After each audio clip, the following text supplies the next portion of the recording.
Welcome to the Boba Joe Show. Tonight we're going to be talking toys.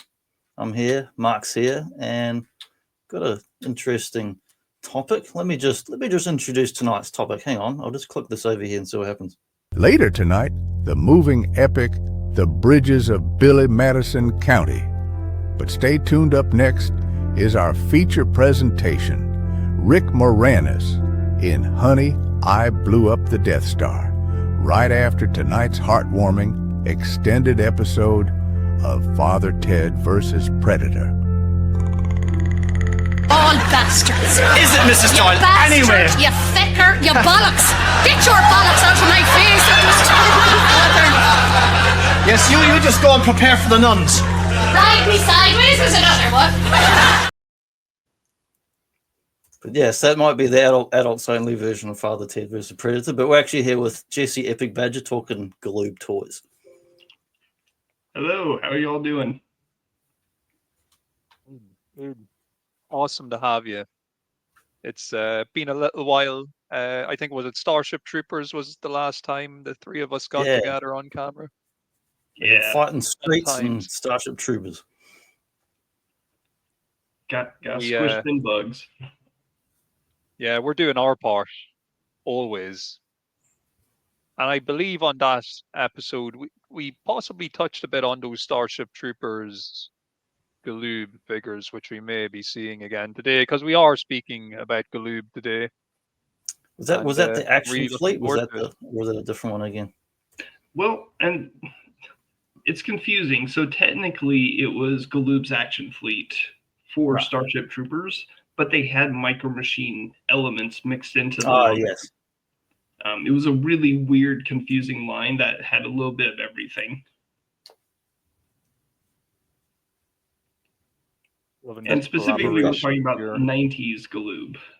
There's just putting these images together was tough because I had to take stuff out for just the 90s. There was so much product. If I added the 80s in there, this would be like a 5-part episode. Yeah, I mean, we can easily do an 80s one another time if you want to. I just was thinking of looking at the folders you'd shared earlier this year. I was seeing stuff that was familiar from the 90s, and also I've got another thing lined up in the next few weeks. It's also 90s themed around dinosaurs. It kind of made sense to go to pick a kind of decade. Yeah, I think you got some 90s wrestling stuff coming up, or yeah. Well, we've done a bunch already, and we'll definitely do more again. But yeah, we have as we were going through the Turtle catalogs, and that we're going from 80s up to 90s. We've done a bunch of stuff now that was around sort of 92, 93, and we're kind of rotating back to talking more toys and other different stuff. That it's interesting for me because, and as you know, there was really nothing to compete with TMNT from 89 to 92, 93, really. Yeah, until Power Rangers really kicked off. And then Batman, animated movies, X-Men, Power Rangers, Jurassic Park, all that started to come out then. Yeah, it was all superheroes and Power Rangers. So we're going to see a lot of toys tonight that were it took the combination of all of this stuff to get me out of my TMNT shell. Yeah, there was a hell of a lot of toys actually in those short few years, because it was, as you said, like Batman, all that animated stuff, and then the toy lines from that. And I was listening to something earlier today, actually, was talking about the habits of boys' toys in that era, particularly when it was going from Batman animated into other stuff. And they said, and some of the lines, I was listening to a thing talking about Playmates toys and Earthworm Jim, and the Earthworm Jim video game, where apparently the studio Shiny was actually founded by Playmates just to create that game, and then they funded the cartoon and the toy line, which I didn't know they funded a game studio just to create Tide Media. But they talked about how in the boys' toys, you would look at a line of something that's Earthworm Jim, and it's like, here's Earthworm Jim in blue or green, and here's evil Earthworm Jim, rather than giving a whole range of stuff. And Batman was like Arctic Batman, Polar Batman, Jet Ski Batman, because it's like kids are getting 10 variants of Batman rather than getting 10 different G.I. Joes or whatever. Yeah, I think it was not so much like we need to give the kid more Batman. It's just we need more gimmicks, and we have this one mold, and we can just that became like the mold dream, and just swap like sell gimmicks. them all variations of the same toy over and over. Because those '90s kids, missile launchers and goo and all that, like the more you could slap in there, the more we were interested. Because our little brains were being fried by advertising. Yeah, I remember more toy ads from that era than actual toys. Like I saw some stuff in the stores, but the ads were relentless on like Saturday mornings, just like every line. And some stuff was like, "Oh, cool, that looks amazing," and then you get it and like, "No, this is garbage. I'm not having the fun that kids were having on that ad." It's like the Coca-Cola ads. It's like cola, we got cola. It's not a big party just because you got cola or you got a toy. Speak for yourself. I'm having an absolutely great time at my Coca-Cola today. Oh yeah, I've got my Ninja Turtles, like chewy gum chew lolly toys. It's a big party around here, man. I've got Transformers. What are we looking at here? The Super 10 collection. Is this your catalog, Johnny? I don't know if I randomly shoved that one in there. So I've got to the next image. Oh, these are. It might have been a placeholder. It might have been a placeholder image when I was first making the slides. These might be out of order. Yeah, they most likely will. They will just download the whole folder. Oh, But they're semi in order every 3 or 4 because there's no way for me to order them, so I just had to chuck them in there. Okay. So when I sent you the file, it was basically chronological from like 1990 to 99. Yeah, I saw the head images on the catalogs, but I just chucked them in the order they were in the folder thing. So funny enough, this first one we're starting with is more of a reference, is a contextual image, because this is technically a Hasbro toy. But it's referencing the fact that this was 1999. Hasbro had purchased Galoob just prior to that, and they're basically now everything Galoob that Galoob is making is now being put under the Hasbro name. And some of the toys that Galoob made that were canceled from their own lines in America, some of those toys found their way to these play sets. This play set was sold only in the UK and maybe parts of Europe. So this image came after some other pictures I showed of the toys that were canceled in the United States in 1999. So Galoob was still functioning then for a certain period of years, like with the Kenner acquisition. Yeah, they were. And then a few of these pictures, like these ones are my collection, and it has grown since I've taken these pictures. I just haven't. Everything's boxed up right now because I'll be moving in a month, so I haven't had time to like put everything back out again with all the new stuff. But just a rundown of Galoob. So at least in the 90s, Micro Machine was their big toy line. They also had Pound Puppies and a few other noticeable lines under their name. And of course, around this time, small companies are being bought up rapidly. Kenner was bought by Tonka, but then in the 80s, but then Hasbro bought them. So now Hasbro owns the majority of the boys' toy collections. Mattel was also buying up small companies. Galoob, I'm not sure how long they would have lasted into the 90s, but in 1992, they got the Star Wars license for small toys. And through my research, it seems like, depending on the year, it seems like about a quarter of their profits, or at least their income, was Star Wars related. So it really boosted the company and kept them alive through the 90s, whereas, Bluebird and everyone else was just being gobbled up by the big companies. And Galoob did not waste time putting out product. They had the folding head play sets, which were really popular with Micro Machines, because they were doing like race car drivers and military pilots and scuba men, and but then they got the Star Wars license and they just went nuts. They made so much product. And what was nice was, unlike today where you have to stick to canon and you have to be very specific, Lucasfilm was telling everyone, you have our entire catalog. So you have stuff from the original movies, because there was only the original movies at this time, but you also have expanded universe, stuff from the books. I know Boba Hicks has a really nice collection of those little, it's like a 5-figure pack of Micro Machines, but they look like the books from Timothy, was it Timothy Zahn? Zahn, yes. Yeah, that's right. Heir to the Empire, and I think maybe Rogue Squadron. Yeah, and I think there's I actually Heir to the Empire is definitely one of them. I'm trying to remember what the other two ones they chose were.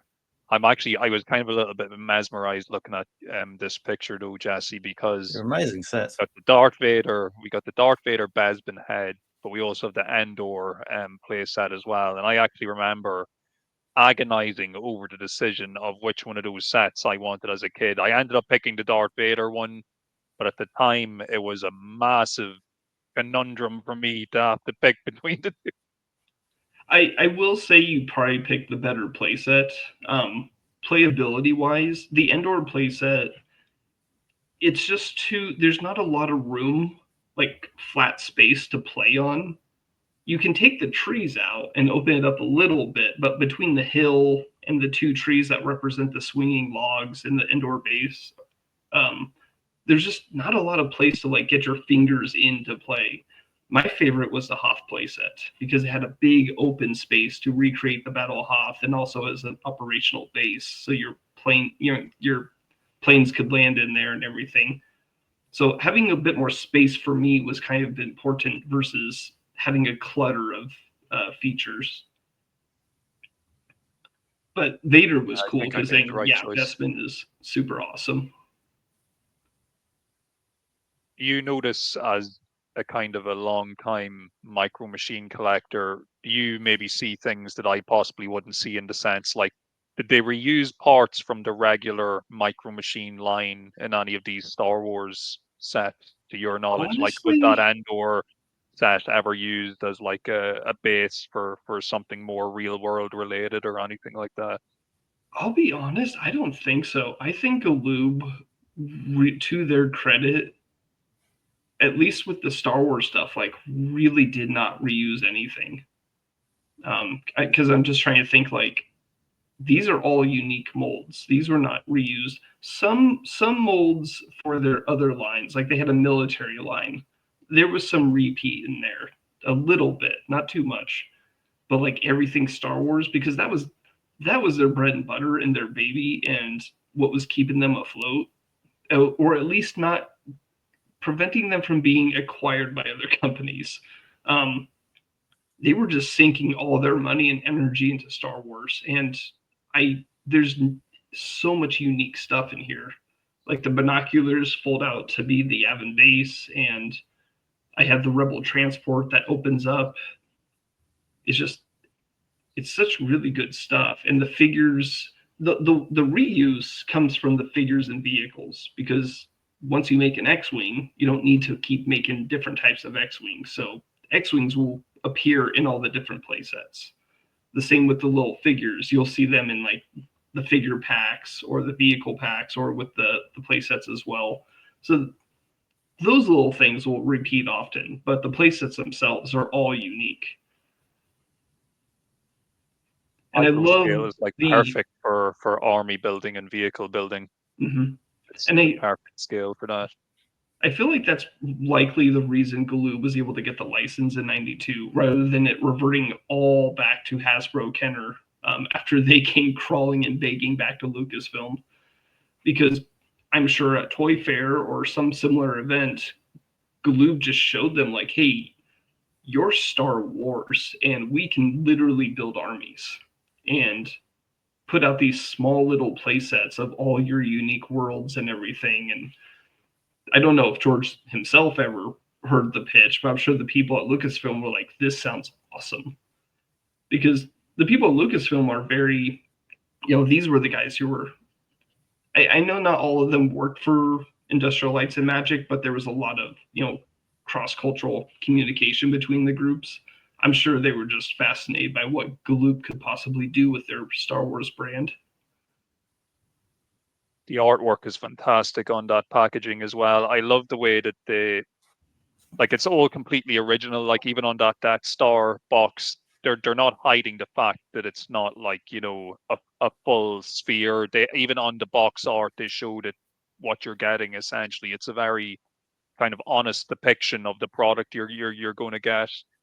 And I'm glad you didn't kind of go a lazy route of just having, you know, movie shots mixed together for the packaging. They actually have almost like that similar artwork that you'd actually see on a Dark Horse Star Wars comic or a, you know, a published Star Wars book. It's really, really nice. Did you ever see any of these in Australia, Johnny, back in the day when you were wandering around? I don't know if Or I New ever saw Zealand? any of that. I mean, I know I saw Micro Machines stuff in general because there was a lot of it around. And the first stuff comes to mind. I had a friend growing up who was a Star Wars fan and also a Star Trek fan. So if I saw anything like that, it'd be at his house. And he had some of the Micro Machines, like the Klingon and the Enterprise, and the multi packs, which we'll see some pictures of them later on.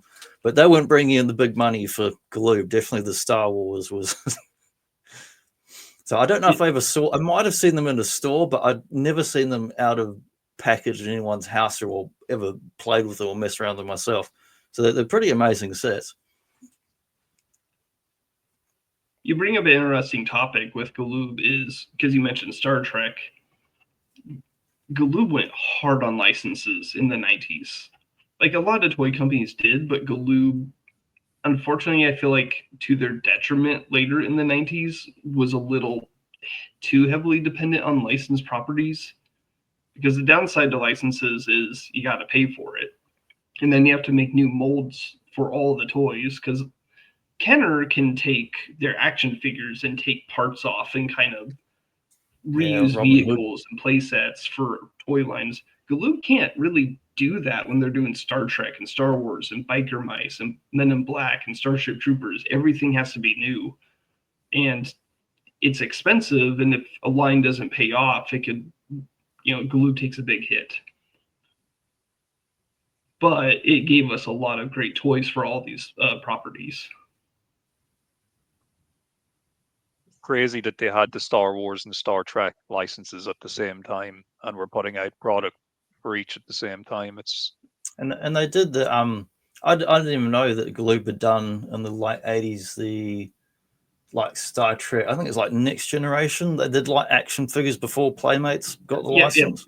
Yep, Next Generation, little 3 3/4 figures, and a few tiny play sets. So these images are going to be out of order. I'll just skip ahead a couple to see what's in there. So yeah, it's going into the these ones.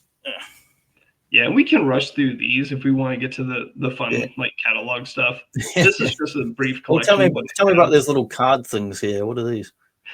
So these are the minis, because if you thought Galoob was going to stop at Micro Machines, someone had the idea of like, hey, what if Micro Machines but smaller? It's like, excuse me? The gimmick was, and I don't have one on the table, you take a Micro Machine and you put a hinge on it and it opens up the body and you can have a tinier car inside. And then so is it meant to look like a credit card or business card or something? Yep. So like a travel card, there's a military ID, a driver's license, a charge card, Chevron had a branding deal, and they're tiny. Like, not the thickness is bigger, but like they're about the size of like a standard driver's license. It reminds me of the Transformers micro cassettes too, the little hinges and that shape. And of course, because they're so tiny, you have to have those in that top right. You have to have these small like garages, 5-car garages that you can stick in your pocket so you can carry them around without losing all of them. Because they are about two cars length to make up a Micro Machine in terms of size. They're clever design. I like them. They're cool. They're expensive. I got all mine from Italy because Italy has a lot of Galoob stuff and Micro Machines sold under GG. But yeah, I'm familiar with the brand because they sold Transformers under that brand as well. Yeah, but also Micro Machines in general. They have a ton of stuff, but they're so much cheaper. Like they keep their stuff pristine. Yeah, Europe's like a toy mecca for some of the Dutch and Italian stuff over there for the prices, and a lot of stuff in the 90s when it stopped selling in America got dumped over there for like, and Yeah. you know, so there was excess stock of various toy lines. Yeah, some of these are 80s, but I didn't want to like separate stuff in a picture, but just some other types of play sets you don't typically get to see from Galoob. These were just like these canvas like bag boxes that fold. You unhinge it and then it folds out into a bigger play set. But I think cool. I know obviously the stock car is 90s. I don't know about the other three, but yeah, I just love these play sets. Yeah, they're such good designs and good play value. There we go. So that blue truck is the Micro Machine. Wow, so that thing's even tidier. Crazy. They are teeny tiny. Yeah, I have to keep them in a little bag just to like not lose them. Yeah, easy to lose. But I love the playset. And this Galoob was doing this promotion with, these are keychains representing license plates from all the states. And so some of them are easy to understand, like Michigan is auto because it was, you know, Detroit, the hub of car manufacturing. You got Alaska Sub-Zero, Salt Lake for Utah. The one that makes me upset is the one for Wyoming, which is Yogi. And the reference is Yogi the Bear. That's the only thing I could guess. I looked at that first. I'm like, Yogi, what? Because Yogi the Bear is a denizen of the fictional national park Jellystone, which is a reference to Yellowstone, which is in Wyoming. And it annoys me because as someone who loves Wyoming, it's like you could have cowboy. Like, why does Arizona get rodeo? We have so many great things there, and you choose not even Yellowstone. You go with a fictional character from a fictional park. Fictional rather than something cool that was real. It's like New Mexico gets cactus. It's like, okay, that makes sense. California gets dude. All right. Though, to be fair, Idaho gets spuds. Yeah. No one's excited that Idaho one. Oh, they all have the Micro Machines logo on them. I've only noticed that now. So when you were getting these though, are these something that are sold in like your regular store, not just a toy store? Because they seem like something you could just sell to somebody who just wants the license plate of whatever state that they're from. These were sold in a few different ways. A few of these would be packaged with small car sets, but others, like you can see at the top, you can mail in to get the whole 50 pack. And so right now they're cheap. If you go into Amazon, or not Amazon, eBay, you could get the whole 50 pack from different sellers for like less than $10. Or people are selling individual ones if you're trying to complete a collection. You have a complete collection? I am missing a few. I was not smart when I started. I had a few random ones, so I thought, well, I'll just pick up the ones I didn't have. It would have been easier for me to just have gone and paid $10 and just gotten the whole thing in one go. Yeah.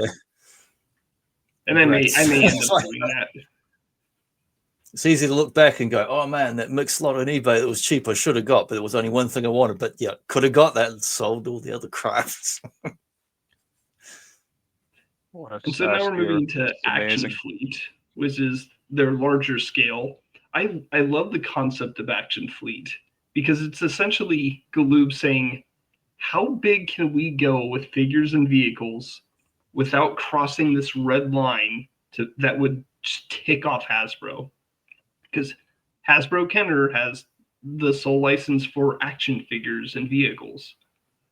So Galoob is like, we want to do vehicles that figures can fit inside. So it's like, what if we do 1-inch figures? Like, are those vehicles okay? Are we all right to not like, get into, cross over to the wrong licensing deal? And then that's how Action Fleet was born. And then they come up with these amazing play sets. You can't tell from the image, but basically there's the middle piece and then 2 folding pieces that fold down on both sides. And so you have the front of a base and the back of and the inside of a base. So you get battles on one side and all your logistical stuff on the interior. Oh, nice. It's like the old Castle Grayskull. You got like, you know, two sides to the facade and different features, but except this is much better design. Yeah, you could get like a cool larger scale figure thing that Constantine had folded out like that. It'd be awesome. And the vehicles that came with the bases all were unique because like Yavin came with Wedge's X-Wing, but with the battle damage. And it wasn't a sticker, it wasn't a paint app, it was like sculpted in damage of like the interior of the inside of the X-Wing wing, showing all the components because it was, you know, he got shot in the wing. Hoth got like a battle damage. Picture you can see like the exposed wiring and stuff's actually molded in to the wing. But now after that comment you made though at the beginning of the show about how much money they spent on some of this stuff, because even just looking at this, like this must have been an expensive play set to actually tool up and produce. There's a lot of moving parts and just a lot of intricacies to it, and all these action fleet sets kind of are of a similar kind of engineering, which is a very kind of high standard of design. I can see how a lot of money was spent, so I'd imagine margins were pretty thin at times if this stuff wasn't selling in high volumes. All those big trees can be pulled out. The guns, well, no, those guns are stationary, but like, yeah, the trees can be pulled out. The tower can be folded, the lookout tower can be folded down so that everything can be really compact. And then one part of it has a little hidden pop-up handle to carry it. And then if I don't think, no, I didn't give an image of it, but if you looked at the interior, there's a bunch of monitors on the inside of the base, and the Galoob guys have their faces with wearing helmets basically on those monitors. So they're clearly having a really good time. Yeah, it's an amazing looking set. What I love about the sets are that artwork, because we were talking about how good the artwork is. This artwork is exceptional for a reason, because Galoob commissioned, oh geez, come on, brain. Wow. Ralph McQuarrie. They commissioned Ralph McQuarrie to do the artwork for these play sets. And did he also look into the future and predicted Fortnite with this set? Yeah. Sorry, not Fortnite. The Blocks one. What's the Blocks one that all the kids love? Minecraft. That video. Minecraft. Yeah, Minecraft. Because when I saw it, I'm like, you could give this to a kid. Hey, kid, it's Minecraft. Yeah, if you go to Shabby Geek's channel and look at the top 5 I did with Shabby Geek, we pulled up the images for all the Ralph McQuarrie work without the cutout, because you know there's the cutout where you can see some of the action figures, but we show off the full pictures and they're just brilliant. Yeah, some of the stuff is worthy of, like, you know, you could get it framed on your wall. Like, you'd love to get a print which would be uninterrupted full picture on it. Would be beautiful. Yeah. This is the thing I see in the shops, these sets where they'd like repackage and put together these like multi-sets. Well, this one's interesting because this is kind of the opposite of repackaging. This one, 1995, I believe, is the droid set. And you'll notice there's no Action Fleet label because this is a predecessor to Action Fleet. And my running theory, without having sat down to talk to anyone from the company, is this is leading into Action Fleet and them testing the scale to see viability. There's an image I had immediately after this one, but it was of the medical droid from this pack staying next to the Action Fleet medical droid, which is about 25% smaller. So my theory is this was them testing the waters, or like trying to figure out like how to do Action Fleet before it was like officially a new line. And likely they decided maybe these are too big because, you know, if your figures are going to be 25% bigger, your vehicles are going to be a little bit bigger too. And so they wanted to scale everything down just a little bit after they made these droids. So they scaled it down when they finalized the plans for the Action Fleet line. So see that space sub-branding there as well. You know, it's micro machines space, and then within that space grouping, you have Star Wars and Star Trek and any other space related stuff grouped together, I'm assuming. In that Yeah, there's a category. lot of space. I think there's a couple images I had where it was just back to back Star Wars, Star Trek, and then our own internal, like Galoob had their own space line too. And yeah, just Action Fleet. I love the line, or I love the scale of it. I love the line. I love looking at your collection as well of this stuff. Just beautiful. Yeah, and you'll notice like there's in this image there's 6 snow speeders, but there are 7 total because one is boxed because I have every variation of it. They did do a lot of repaints with them, but even then, like there was some different molding. So like up in the front, there's the Dagobah X-wing, so some additional sculpting and painting for that. It's got to be much easier to display than trying to have this amount in the Kenner scale. You know, pretty much fills up a room if you had this many.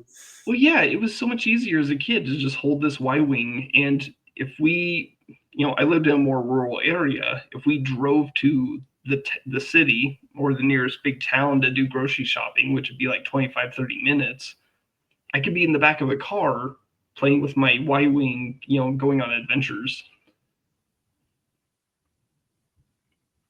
It's really impressive, the scale or the level of detail for this scale on these, because some of the Star Wars vehicles specifically, like if you were to compare them to like, you know, the bigger vintage Kenner ones, the detail on the bigger ones is not as good as what you see on these Galoob Action Fleet. It is more like unbelievable proper modeling miniatures and all that. Like, I do believe on the Y-wing at least, Adam Savage, who in the US you'll know him for Mythbusters, worked on the Y-wing model. Or he has referenced it having worked with Galoob on a Y-wing, and this is the only one I can think of. But it's like if you're getting that kind of like expertise to help you with this kind of stuff, it's like, of course, this is going to be super detailed. Yeah, it gets interesting. And that action with the military insignia, I'm guessing that's a custom, your own. A friend of mine, cool. he has, I have, compared to his collection, I have nothing. He has all the Action Fleet from all the lines, all the variations, like 20 different X-wing, like any tiny variation he has. So, but he did a custom of that US military X-wing, and I was like, he was gonna sell it, and I was like, I want it. It's so cool. And then this is a 1998 Battle Squads. So this is one of the last lines that they had worked on independently before Hasbro acquired them.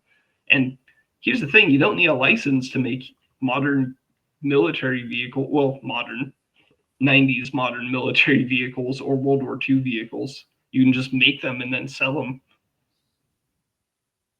Those tanks fire projectiles. Yep, little missile firing features, the little buttons you push and it goes pew. And it uses the same missiles as the Action Fleet vehicles. That's pretty cool. Yeah. APCs, the armored personnel carriers, these are Marine vehicles. AA7V, I think is the designation. These are the Marine amphibious ones, but they do open up and they have little seats inside. Like the level of detail is so amazing with all of these. And the bombers, or not bombers, sorry, the P-51 Mustangs and the F-190s, the German planes, they can drop bombs. But the buttons are designed, I know on the P-51, behind the cockpit, there's a little stick to represent the aerial antenna, but that's the button you push to drop the bomb. So like it doesn't break up the silhouette. It's awesome. I'm assuming they did little figure packs for these as well. Oh yeah. Yeah, I don't have a picture of it, but there's like 2 packs of like just the infantry in different colors, and then all of these came with little people as well. And they covered, the military line covered World War II to the mid-21st century to like the modern times, you know, the post-Persian Gulf War. That's awesome.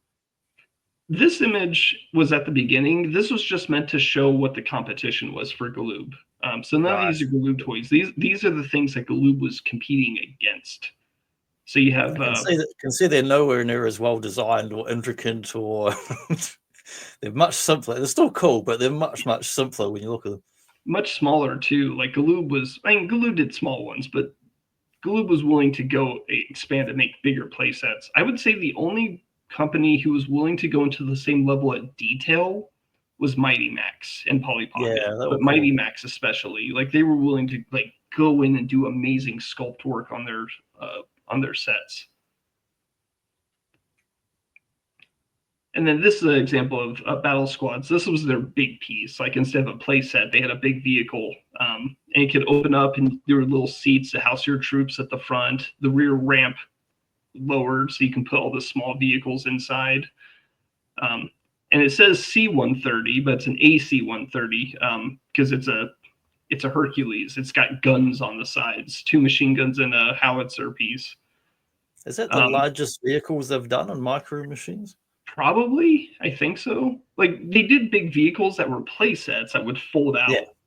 But I think this was like the largest vehicle in general.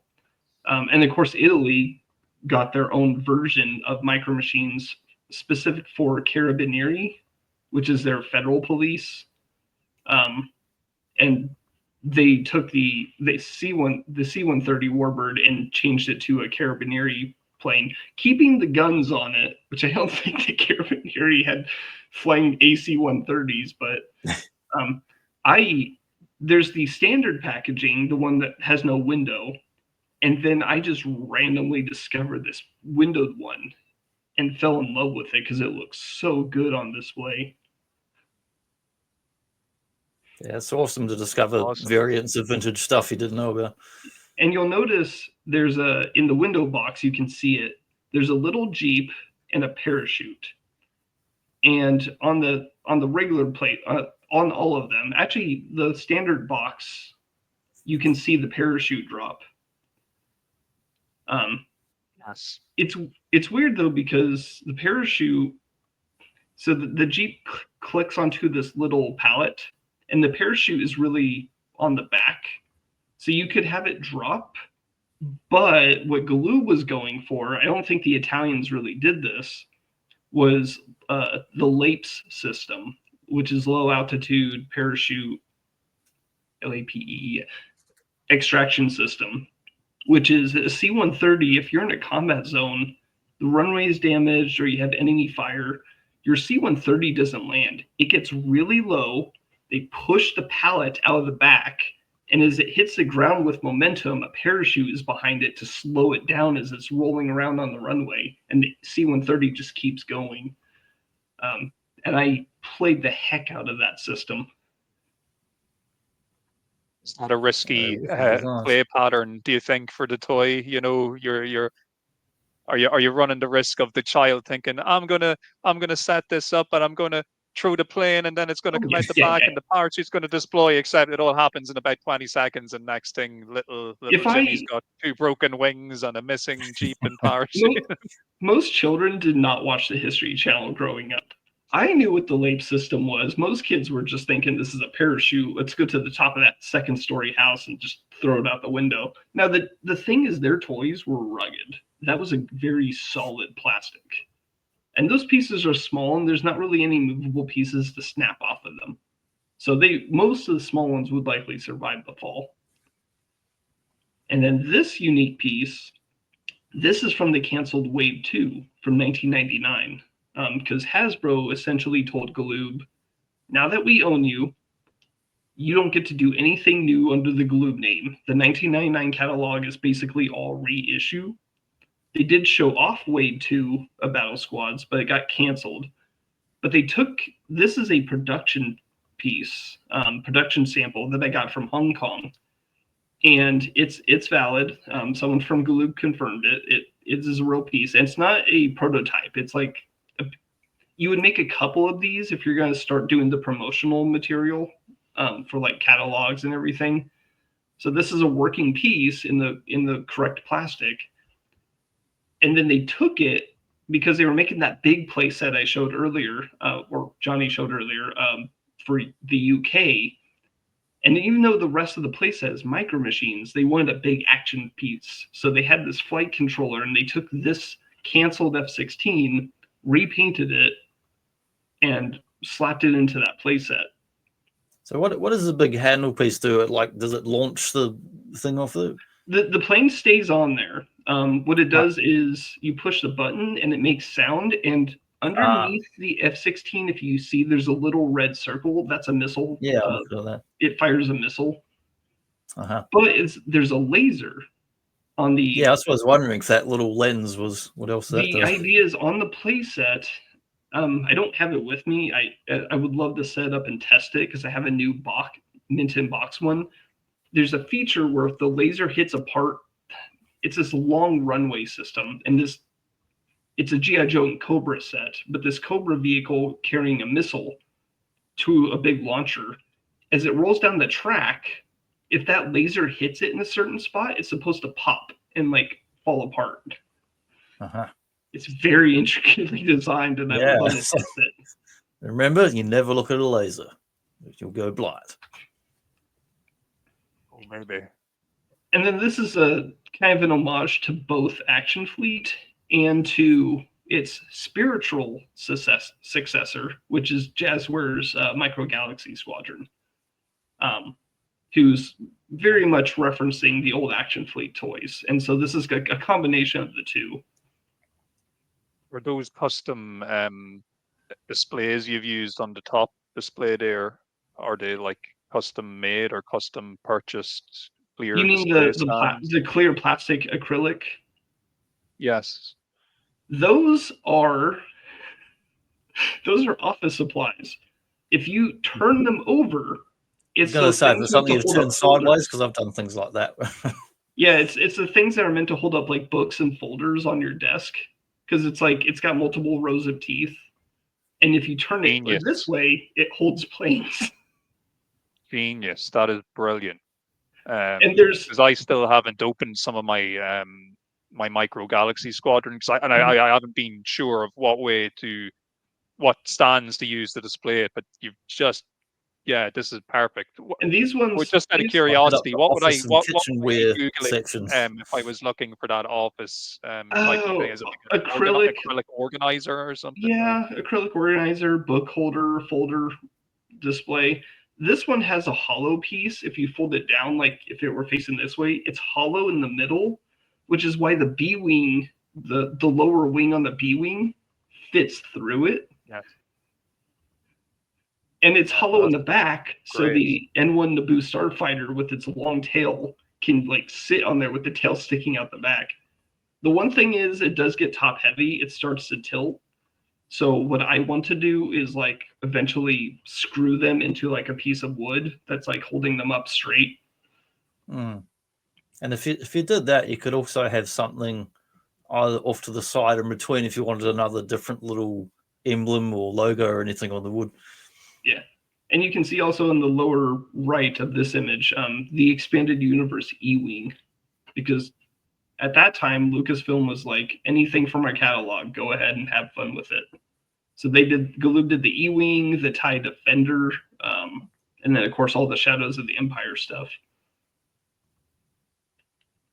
All the it's an awesome display. Looks so good to you. The 1/18th collectors getting jealous now of this space, get all of these vehicles onto the one shelf.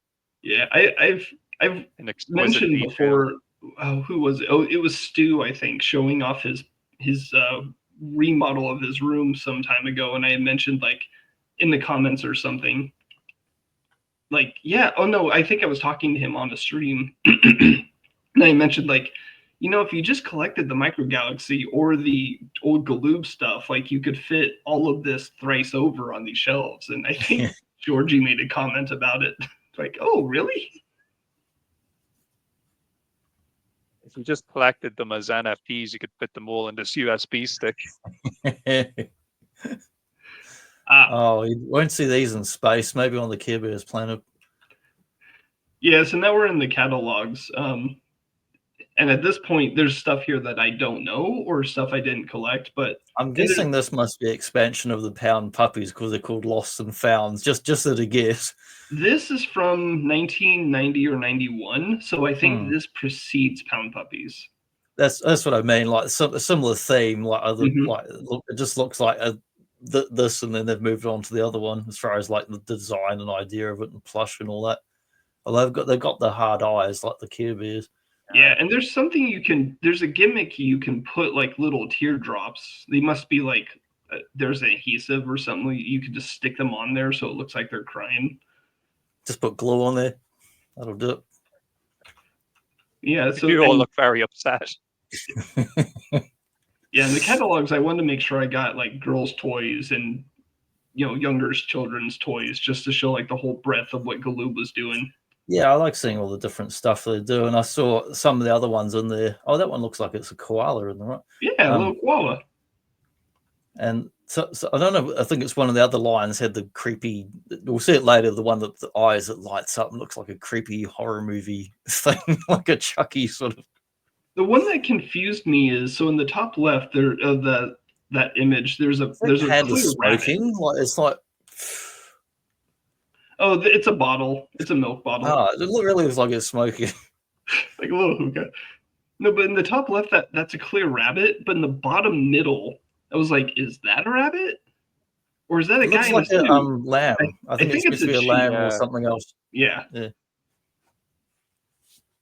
They all look very needy, though. They're really pulling at the heartstrings here to get you to buy. Please bring them home and look after them. He's going to be all alone if you don't bring him home.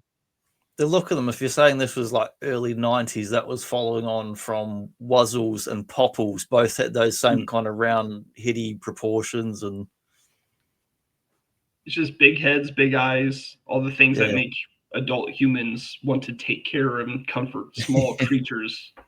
Just like we take care of chihuahuas, even though I think those things need to go. More Micro Machines, and this is 1990, I believe. This image. So, like, we're in the early 90s, and this is already how much plastic they put out. Those poor children. They never made it out of that pile. They're in the bottom of Micro Machine ball pit somewhere today. They're still trying to get out. They just told the kid surviving the pit is not the struggle. You have to stay perfectly still, otherwise you'll keep sinking.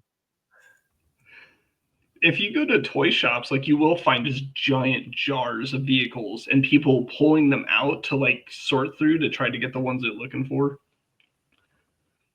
This is a combination of, well, not a combination. These aren't related lines, but from the same year. But the Model Gun Club showed up for a couple of years in a row, and it's essentially just tiny guns. They look amazing. They're very nice they're guns. too big for 112, but they might work for like those bigger like Mondo 1/6 scale figures. Hot Toys, I think that's, or those kind of bigger ones. And they come with their own little carry cases. That's pretty cool. Yeah.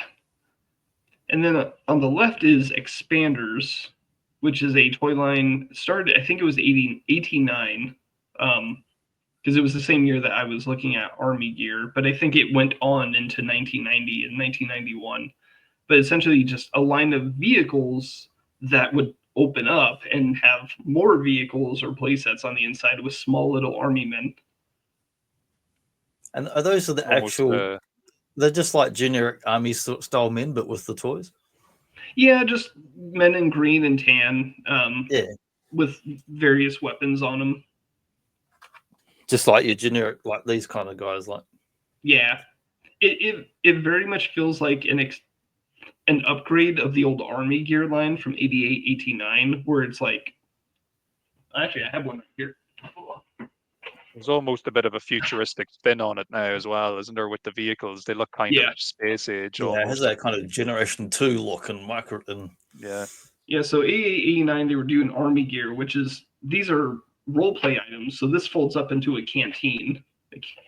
It just folds up, sandwiches up to be a canteen you can clip to your belt, but it opens up to be an aircraft carrier. But these are very kind of real world inspired, whereas this stuff is like extreme military with bright colors and, you know, more fun features. Yeah, it's like fantasy military, but then if it was like, I don't know, if it was a Transformers line, the whole set would turn into like a big Megatron gun or something. Yeah, I just noticed the tan guy in the top part of that base, I think that gun is bent. Yeah, he's bending the other way, all right. Oh yeah, like the one with the red gun with the guy in the little base. Like, oh man, I think he needs some performance enhancement there. Yeah, and there's some more expanders. It was a good story. A funny story to come from this was in a group chat. I think our friend Will had found a piece of something, and he's like, "What is this?" It said 702 or 703 on it, and our friend Bjorn messaged me. He's like, "This looks small." So, hey Jesse, is this a Galoob toy? And I immediately knew it was for the F4 Phantom. From expanders, so I sent images of the entire catalog to Bjorn and Will. I was like, yeah, I know that. And so then these figures here, the Unifighters, what scale are these figures? These are 118. These are like G.I. Joe O-ring style figures. Wow. And it's it's an awesome gimmick where it reminds me of those what's those other ones, the guys in green, and they have all the helmets and the bits, all the backpacks. Yes. In it. Yeah, I know what you're talking about. I just can't think of the name it's an old 80s one. I know the one you're talking about. But these are a great scale. The gimmick with these is you buy the soldiers individually, and if you buy the right ones, you can build a vehicle.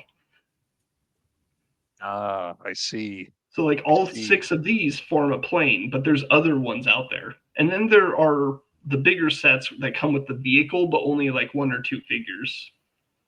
We call that parts forming in Transformers language. It's like when you get bits that are reconfiguring. Yeah, that's cool. So your top 3 guys basically come with souped up backpacks, and the bottom 3 are like little mini planes. But then the 6 pieces together will make your super plane. That's pretty awesome. Yeah, and looking dudes. I feel like if he was like a James Bond or a spy or something, it'd be more appealing to me. I sent these images to Will because he had brought it up on the 118, and I think he'll do something with them later, or he'll talk about them later. This, I had never heard of this, but so roller the license, because you got real people there. Yeah. This was a very short-lived professional sport. I don't know if I should use the word professional. It was a television sport, roller derby. But now there's a sport element involved, and there are teams with unique individuals. And Galoob made toys of these actual individuals. So you can see the guy with the big handlebar mustache has a toy of himself. I wonder if the movie Dodgeball got their ideas just looking at these characters. And the teams are all unique. They have their own style and looks and everything. Violators, like what a name. Metal by way of leather handlebar mustache men. It's just a mashup of like rollerblade, rollerblading with like football, with professional wrestling, with American Gladiator. So is roller games like an offshoot of roller derby, essentially, the more 90s modern I don't know version enough about them. Like roller derby is still popular in the U.S. today. There are still teams that do it and everything, and quite aggressive. It's a very contact-heavy sport. But I think someone just thought we're going to put on this whole WWE style, confederation of these multiple teams that we own with these individuals. And I'm sure if they had lived on beyond a year or two, there would have been like behind the scenes stuff and people switching teams and drama and faces and heels and all that kind of fun James stuff. Caan figure. I wonder, are they kind of limited articulation apart from their roly? I don't think they can move. I think they're fully look like LJ and figures. wrestlers. Look like they're in that fixed like rubbery pose. Yeah. There are free Means you can episodes hit of them this. together and they won't break. Yeah. It's World Alliance of Roller something. I can't read it. World Alliance of Roller Sports. Yeah. But there are free a tongue episodes of twister, this on YouTube if you ever want to go watch it. I just assumed it would be like some sort of kids morning TV show, like they're just like dressed up in costumes. So you said it was something real. It's like I would tie it to like American Gladiator, where it's someone owns it and they have a studio and they do all their stuff and they record. They're bringing that back. Isn't that coming back this year? The American Gladiators. I saw something about it. Splash Out was a game, a toy that I had as a kid. This is a plastic ball that you twist and it separates in the middle, and you put a water balloon into the middle and clamp it back and twist it. There's a timer, and you twist it. When the timer runs out, a piece of plastic basically shoots into the water balloon and pops it. And so you were tossing this around like a hot potato, and the kid who catches it last just gets hit with a splash of water. Yeah, this is familiar. Like and I don't know if I've seen the actual one, but I feel like at least 2 or 3 other companies ripped off their idea and did similar things as well. Yeah. It seems like the type of thing these days that if you walked into like a dollar store or like one of those cheaper shops that you'd see an off-brand knockoff of it that does the exact same thing. Yeah, Galoob in the 80s and 90s had a lot of board games and children's toys, like family-style games. And toys. That's how the younger kids stuff here, secret places. So this also looks like it folds out like some of the other designs. It's like Inception level creepy. Like you have a doll, like a couple of inches tall with. Oh, there's a tiny one and then a big. I didn't notice there was 2. It opens up to reveal itself, but at a micro scale. It's like the Russian nesting dolls. There's tons of these. There's like a dozen different versions, but it's just like, oh, you have a couch with this one figure. It opens up into a smaller couch with the same figure. That's quite bizarre. I didn't notice the little tiny. It is bizarre. Until it kind of squinted and looked at it. Here we go. Trash bag bunch. I had some of these as a kid. I had like at least 10. I never seen that any of that stuff. Just the figures in the bags. Are these the ones that were kind of like blind bag when you bought? Yeah, they're blind bag, and you put that bag in water and it dissolves into a big gunky mess, and then you got to tip it somewhere and don't tell your mum where you tipped it because it's going to make a mess and clog something up. Yeah, you have to put it into a bowl, and I think that's kind of the inspiration for this playset, because the idea is you play with them and you release them into their trash bag, and then it dissolves into little buckets. But it comes with the trash bag was going with that gross out theme stuff, but the figures were just like really cool, weird fantasy dudes. I had you can see him just behind the orange can, but the green goblin creature, that's the one that I had. But they're static, just small little. Yeah, the sculpts are really beautiful though. Like I had about 10 of them. I wish I still had them. One of the few toys I thought, man, I wish I still had these. And just last year I looked up the full line, including, I think they did about 3 different decos of every one as variants. They just re-released the same figures and repainted them, but they were really nice repaints. They were quite cool. There's some more of them there. Yeah, the figures were wrapped up in some sort of weird, like, I don't know what you'd call it, like some material that would like dissolve in water. Like a plasticky stuff that dissolved. But yeah, the molds were super neat, and yeah, you had like robots, aliens, sci-fi, and fancy dudes, and these were great for like army building, like creatures to have with like your other toy lines. Kind of those pocket money price toys, though, aren't they? Because I do remember actually having a few of these that I was able to afford to get with my own pocket money, and it was just like, oh, I wonder which one I'm going to get. Yeah, and I'm sure like a year or 2 after the lines finished, like you were finding these all over garage sales, and kids were doing all the trading with them.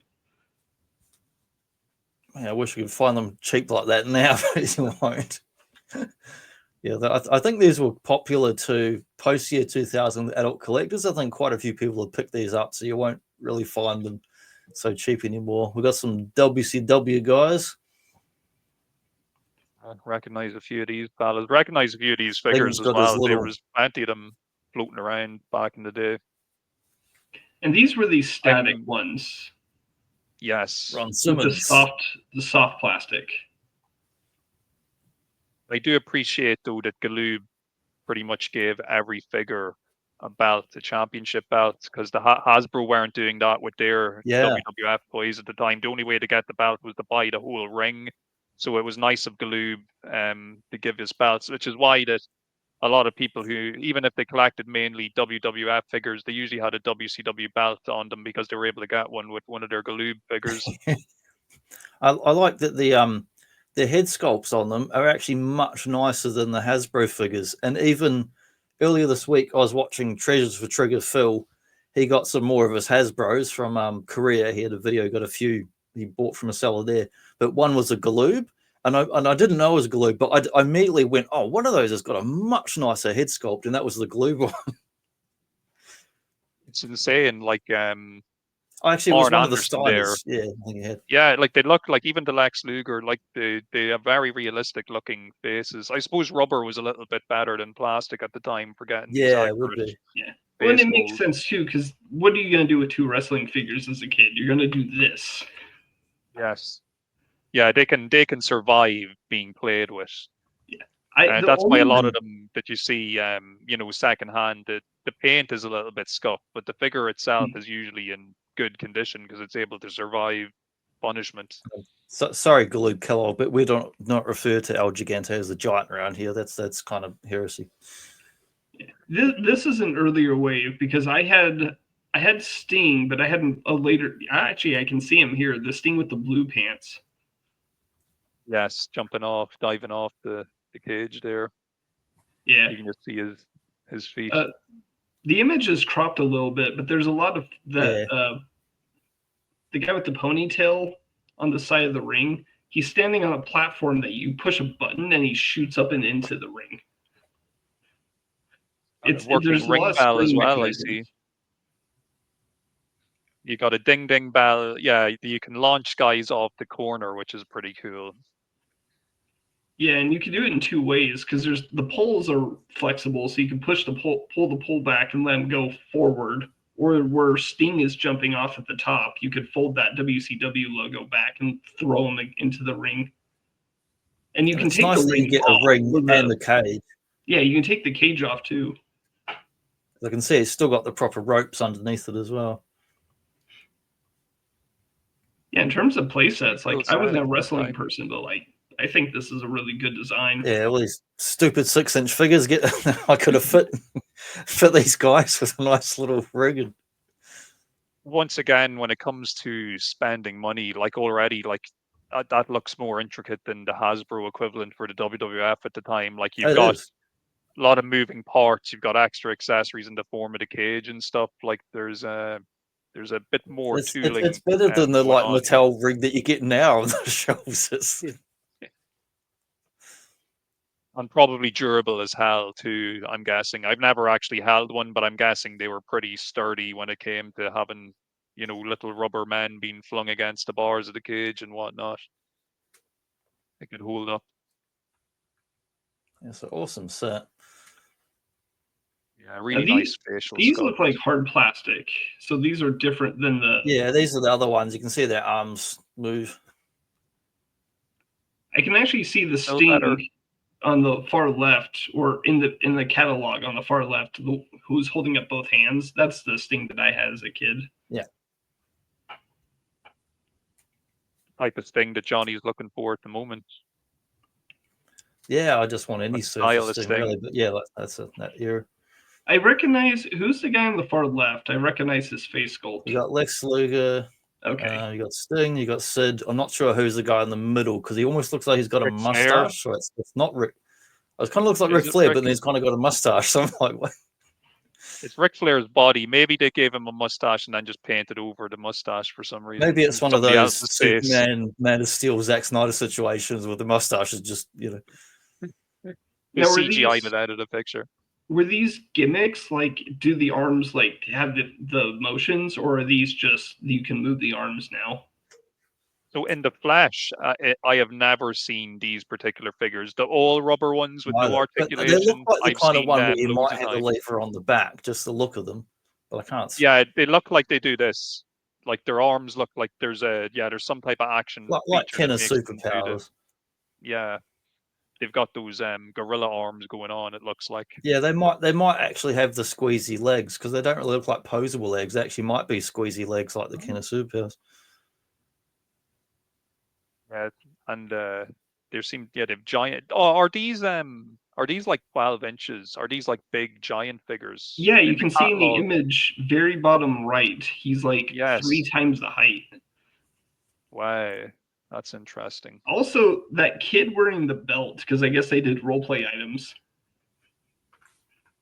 Yeah, you'll definitely be able to sell a few replica championship belts. And everybody loved getting in on those. Me and Johnny have been looking at so many of these Turtles accessories that kids were buying back in the day. Bit of role play. I did when I got speaking of TMNT, when I got Wrestling Mikey, who had the plastic snake buddy, it was him who went up against Sting all the time. He was the main contender for Sting's crown. And I think one time the snake won. Because I just love that little single piece mold snake that came with him. Those little accessories meant a lot back in the day. Your imagination could do a lot with them. Yeah, they went hard on WCW, and I don't know wrestling very well, but like this line goes on for years. And I suppose if you're going to be selling wrestling toys at all, if you can't get the WWF license, the WCW is the next biggest license you're going to be able to acquire. So I can see why you would want to try and, corner that aspect of the market. Laser Pro 9000. I want to look this up in more detail because I don't understand it. There's no like receptor that they're, like with laser tag, you wear a vest. Yeah, usually it's like a thing on your chest or something. So it's like, how do you know this is a working toy? I don't. Yeah. I need to like go look it up. Maybe it just makes sounds, or it could be. Oh, actually, it could be on the gun thing itself. Like it could be an out and an in. Gotcha. Yeah, and then baby face. It's the little girl's face in the top right who just sells this entire photo. It looks like they're real munchkin looking, like what do you call it? Cabbage Patch Kids. They've got those little cheeks like this, and I'm just like, get them out of here. Going back to Micro Machines. Ricky Bobby material.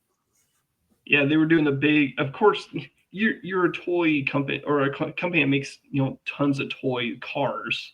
You're gonna get brand deals with NASCAR and all these famous drivers. And they came with these 3-packs that came with the car, the fuel tanker, and the semi truck that would haul the car around because they won't drive the car to the all the different tracks.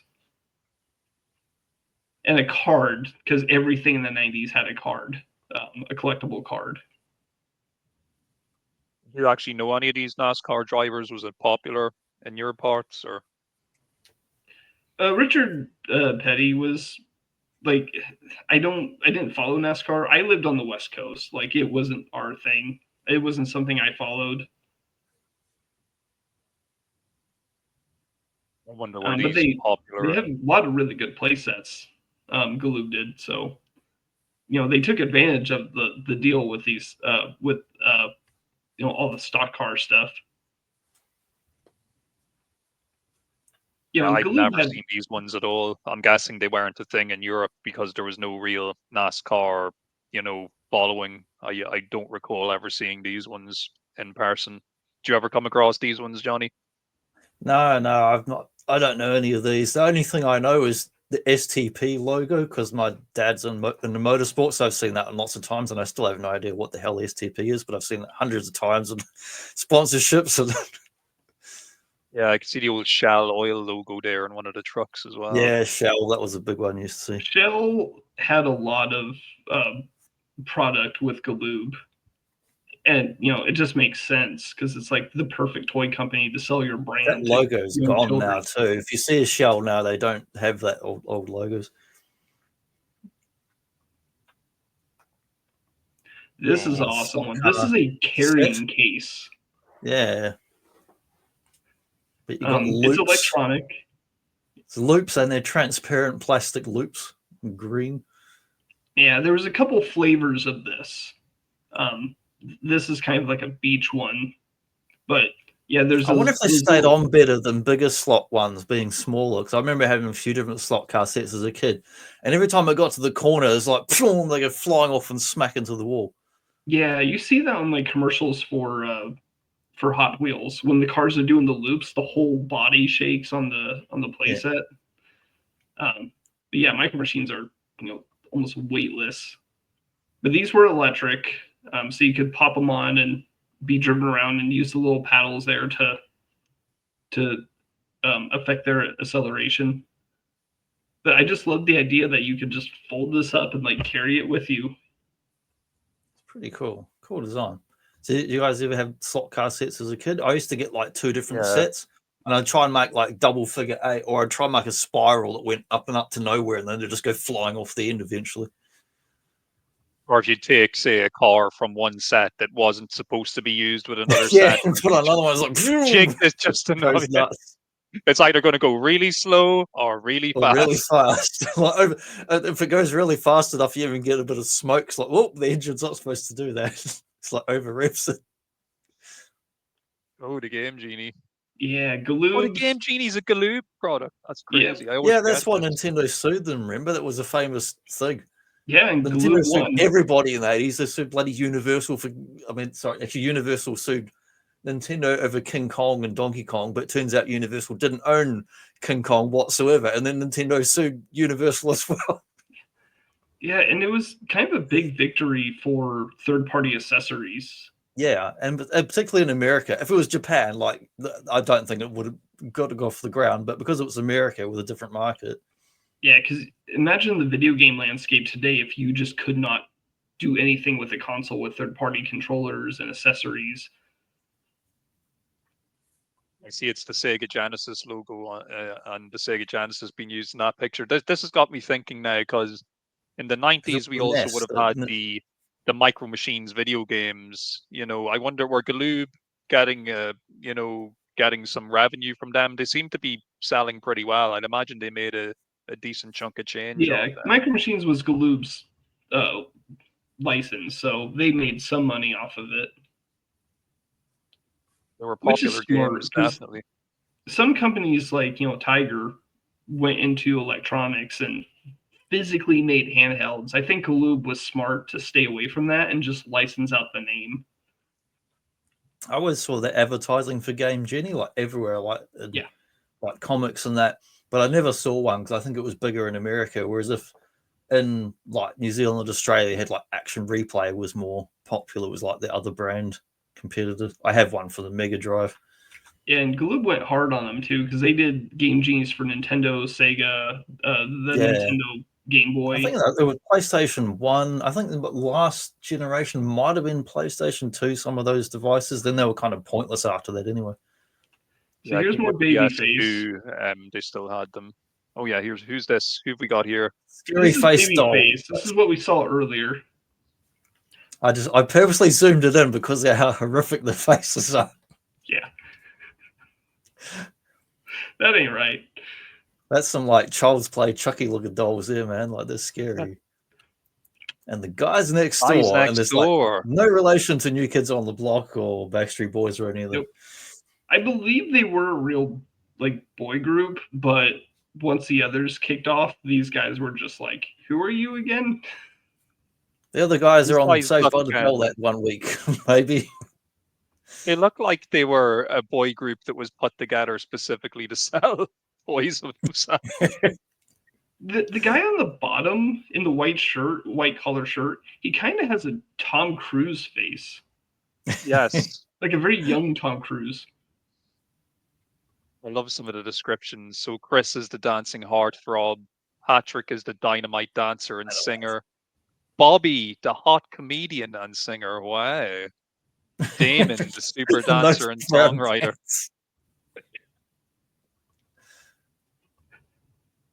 Yeah, the cloth goods look decent though. Like if you want, I don't know if these are like 12-inch scale like Barbie, but if you want like a different kin, there's some variety in your kids. Yeah, there were a few toy lines where they do like the 12-inch dolls, and it takes me out of it for a second because I'm so used to Galoob being like associated with plastic and like small toys, and it's hard to tell on photos. Like, have you ever had the experience of buying something on eBay, Amazon? You think it's big, and then it arrives, and it's something that's like a bloody centimeter tall. And like, I paid $50 for this stupid thing. I thought it was big because there was no scale in the photo. There's no background. I remember my best friend in school, Chris, his sister had some of the Beverly Hills 90210 dolls. They were like all pretty similar looking to these sort of things. Oh, Harry and the Hendersons. Yeah, I remember this. There were some extra photos I wanted to send, but again, it was just getting too crowded. But they had like an image of the doll leaning up against a tree, and it looked so cheesy. But my memory is a little too mixed on how I remember the show, but I do remember it. The practical effects of like the first movie or whatever, wasn't John Lithgow was in the movie or whatever? I can't remember. But the practical effects look good on the head, but on the doll, not so much. Yeah, I remember the show. I never remember seeing any merchandise for it, though. It's possible I could have been watching the reruns, so it may have already had its I never by the saw time I was getting to watch it. Existed. When I sent this picture to Zazel today on Facebook chat because he likes his Sasquatches and all that. And apparently it's a talking doll because I can see in the photo. Why is he going do do do? Is he singing or is he taking a crap? What is he? Why is he saying that? When you pull the string, he does his song. You know. The child in the photo was in a really awkward pose there, trying to demonstrate the pull. It looks like he's trying to start a chainsaw. Sasquatch chainsaw. Here's that glowing eyed one. Even the name eyes. It looks so creepy. Look, just like ignore the bit. Look at the image on the very left and ignore the rest. If you crop that out, give it a dark background. That's a horror movie poster. That thing is going to start murdering kids. And the name doesn't help it sell either. Yeah, that's the other thing. It's like Peepers Creepers coming soon. But you know, like we learned with Furby that small electronic devices fail often.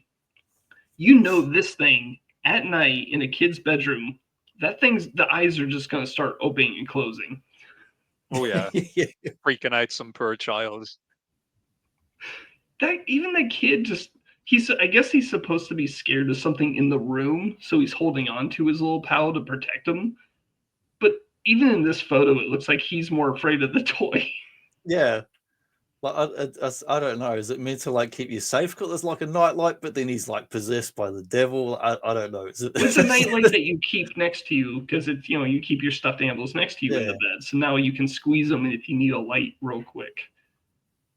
Or just be scared in the middle of the night and wet your bed and then run away and go see your parents. Yeah. And say, why'd you buy me this devil doll, Mum and Dad?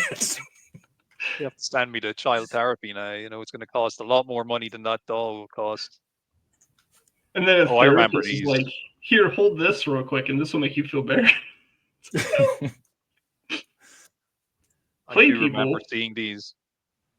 What are these though? I've never seen these. What's the gimmick? Well, they open up and they have all the accessories, and so you can put the accessories on the mannequin doll thing. I remember in our, you know, as a kid going to see the doctor, and in the doctor's waiting room, they actually had dead doctor play people, and all the pieces were missing. Everything was gone because obviously every child that ever had gone through that waiting room had played with it and broken it, and you know. So it's just the shell of the doctor, basically. I feel like the blue one, if Postman Pat and the Operation Game dude had a baby, I'm like, that's there. got our classic catalog kiddos modeling all these toys as well. At least Pretty they're not large doing the scale. big open mouth agape Yeah. pose. I think Mr. Postman I like the best because he actually comes with stationery and stuff that you can like draw and make and that. Whereas the rest are more like little toddlery, bit more toddlery toys, perhaps. Yeah, the baker dude at least has like, I wonder if those are real Yeah, you can working use that cookie stuff. cutters. We could use them with Test Play-Doh, is if surely. it melts when you try and use it, then you know it's not suitable. Speaking of Gunk. I melting, remember Guy. mutant muck. I remember Guy. It's like not even a toy. It's just like here's all the slime without any other toys to go with it. So Oh, what's wow, the is gimmick? Guck is Guck what Americans called Gak? Because it was called Gak over here. I It's never the had exact it. same logo. But what's the consistency of it? Because in one image it's like solid, and then next it's Well, like it says in the captions, it's solid, it's liquid, it's both. It changes. Yeah, and I think So I guess as you're depending on touching the it, your color, body heat would make it. because I remember my friend had it, and when you got it out of the packaging, you could either take it apart or it could all become like one blob, and you could like throw it at a wall and it would stick. It was very strange stuff. Just wait till you get it in your mum's carpet. She'll be so happy. That's it. Yeah, as I soon as wonder it if dries, it's the done. chemical composition like was affected by heat. So like if you held it in your hand, you know, like chocolate chips, you know, the longer you hold it, the more it starts to melt. Yeah, I yeah. wonder if like heat affected the chemical reaction inside I'd it. say so because most of the slime stuff was like that, like butter. It would be like the colder it is, the more solid it would be, and the hotter it is, the more liquid it would be.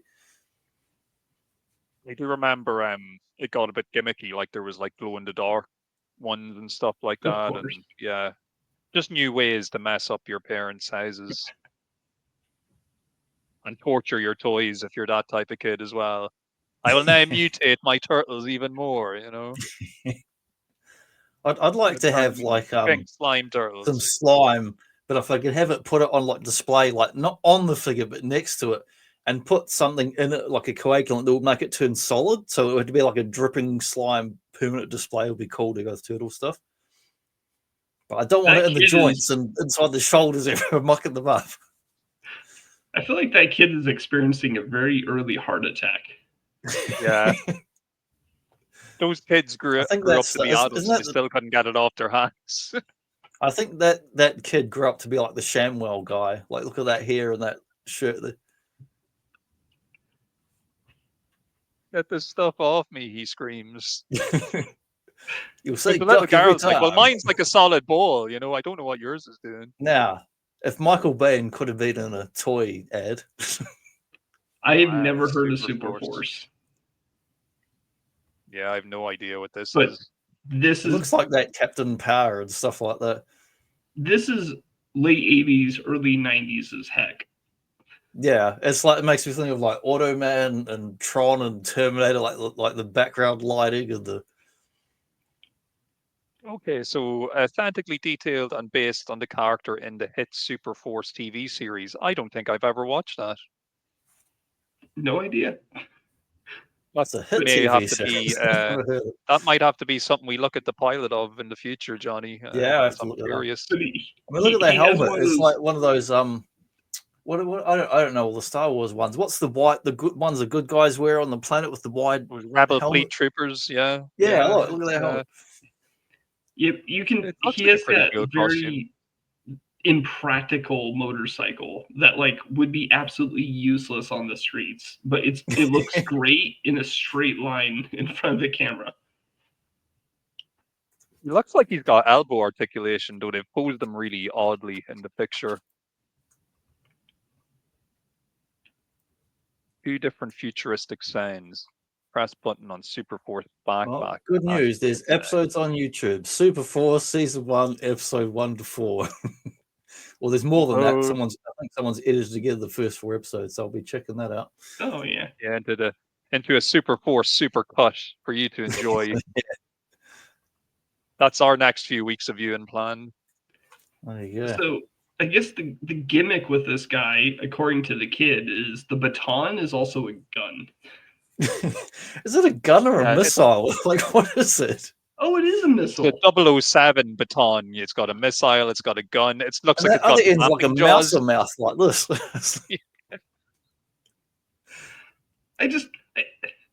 Something about the early 90s, like a kid holding a baton, and this is totally okay.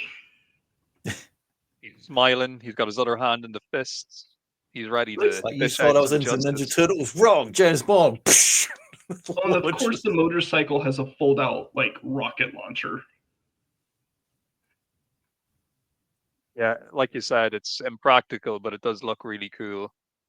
Oh, and fold-out thrusters on the back, so it can take off faster. Oh, this is going to be a great show to watch tonight.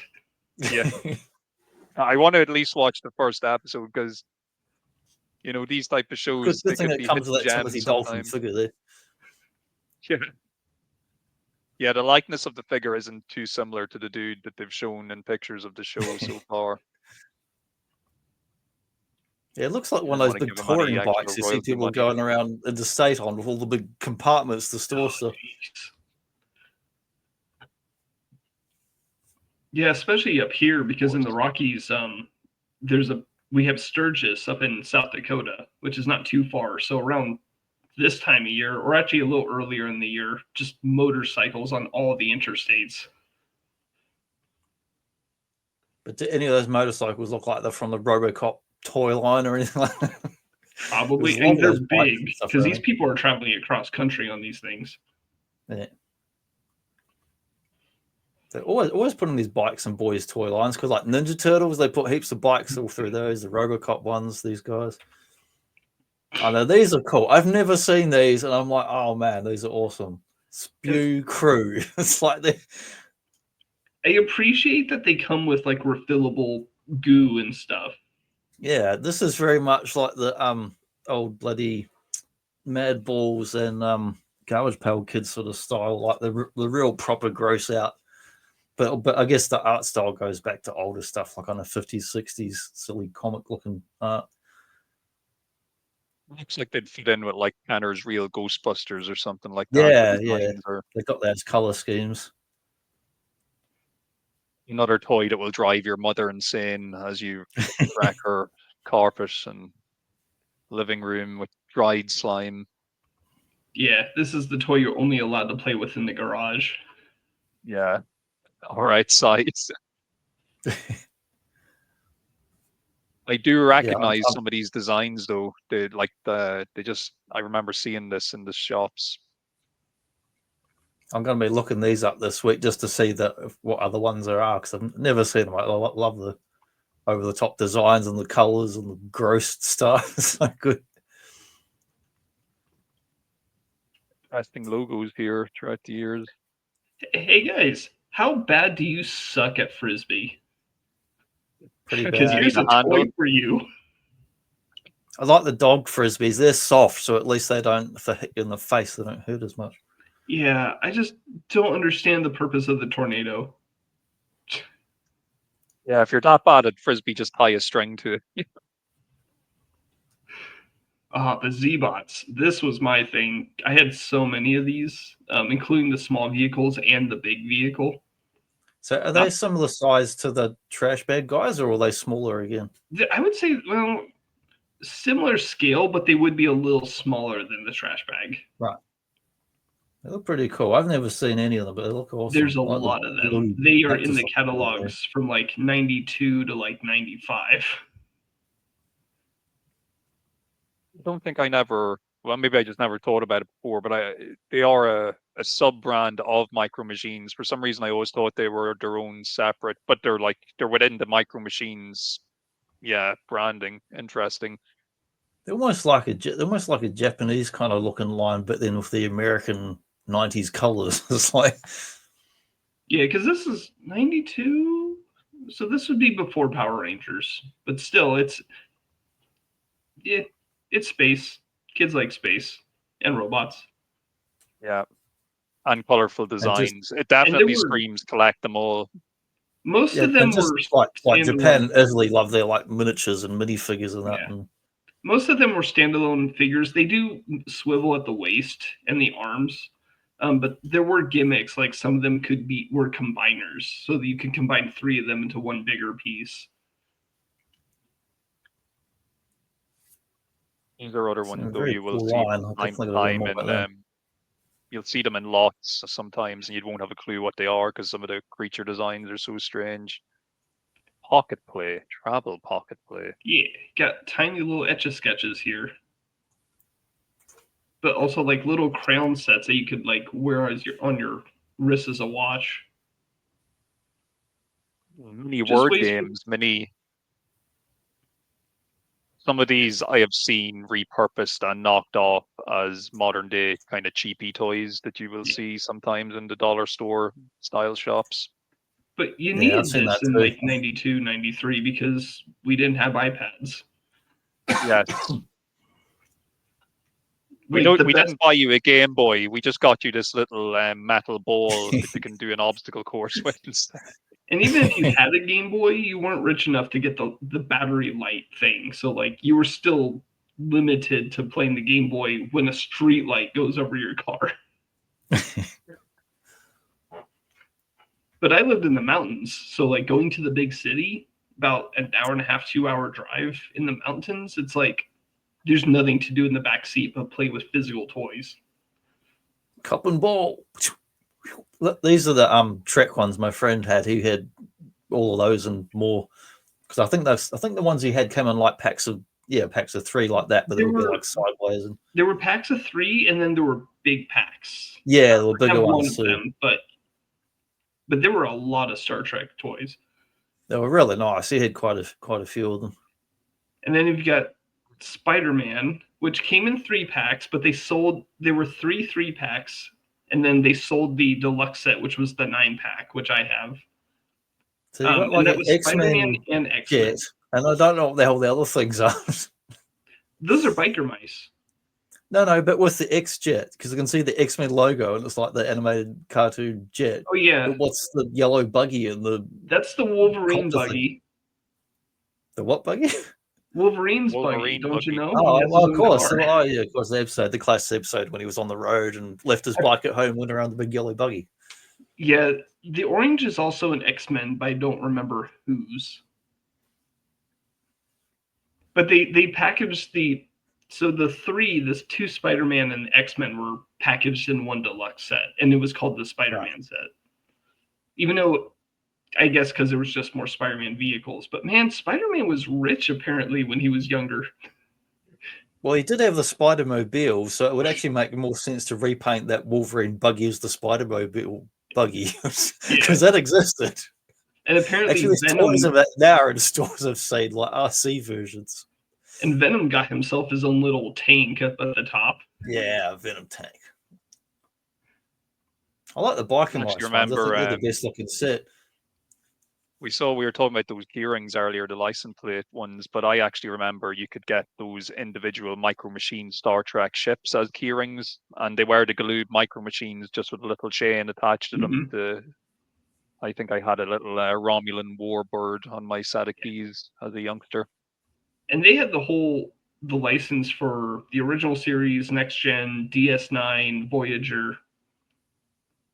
It's like everything they got their hands on. Yeah, like great paint and details on them too. Really nice sets. There's some more Z-Bot stuff. What's the big dude? Is he like a playset thing that the little ones go on? Yeah, you could put them inside his head. His chest cavity opens for a spot that you can put them in. And then on the back is a ramp, so you can put the smaller vehicles on the inside of him. Yeah, it does feel like kind of like Diacon kind of thing. The little red Z-Bot robot looks a bit like a cross between the Lost in Space robot and Alpha 5 from Power Rangers. Yeah. He reminds me of the robot from Sonic. I don't remember the name. The far right one. With the little pinchy hands. Yes. Oh, the Lost in Space dude. Okay. Yeah, I have a good number of these. I really like. What was great about it was these could fit in any toy line. So like all my toys fought these. And of course, this was I think 92, 93. So Batman was fighting this. Toy Biz X-Men were fighting this thing. Was there any accompanying media for Z-Bots, or was it just all kind of, here's a rough kind of good guys and bad guys and just make it up as you go along type of thing? As far as I know, there was no media, but I haven't delved into it. So maybe there is, but I don't know. Seems like something you might have gotten a 4-issue comic book out of or something like that before they just pulled the plug on it, maybe. Yeah. But they must have sold well, because the line went on for a couple of years. It's funny, some of the tie-in media, because Biker Mice, let's see, Galoob did the toys, Marvel Productions did the animation and the tie-in comic. But I don't know who the hell owns Biker Mice now. I know Nacelle put out those ones a couple of years ago, but I don't know who actually owns it, because these look cool. Just more of them. I had that red tank up at the top. These are real kind of schoolyard toys as well. They're the type of things you could see, oh, I'll trade you, I'll trade you Straxar for Cryptor. Yeah. I imagine modern collectors are having a heck of a time, like trying to get every single one. Yeah, they're cool designs. I like these. I'm going to have to definitely look up more about these. Oh, here's more of the variants of the Game Genie. There it is with the funny sleeve thing, so you can get it to go on the nest. Because remember the top-loaded, not top-load, but the one that goes down for the American model, you couldn't obviously plug it directly into the cartridge like a top-loading cart can. Did Europe and Australia have like the Famicom version where it went through the top? No, we had that same. Well, we had that same. I don't know, lunchbox or whatever the hell they call that thing. The one I had was pretty similar to what we looked at earlier for the what you would call the Genesis, what we call the Sega Mega Drive. Essentially, just a big fat cartridge that you stuck in the top and then stuck your little. Yeah, that's like just like that. Action Replay is like that same one, Mega Drive. Man, if you're trying to do these on bloody like Game Gear and Game Boy, forget it. You got this big, massive Vulcan mind melded thing on the top, and then you're plugging that thing into that. That's definitely going to wibble around, and as soon as you wibble the pins, it just freezes the game instantly. So forget doing any cheats on that. If I was Nintendo, though, I wouldn't be getting my knickers in a twist over this, because it's going to ultimately just help you sell more games anyway. Yeah. Because if they were saying the kiddos are using cheats, they're going to finish the games quicker and want to buy more games. Like Nintendo were famously like, well, even now they still sue for anything under the sun, anyone doing anything. Like currently right now, people have got Switch 2. If you buy a second-hand game and put it in there, guess what? Bricks your system instantly and you're banned for life. It's like, thanks, Nintendo. It's like great customer service. Beast.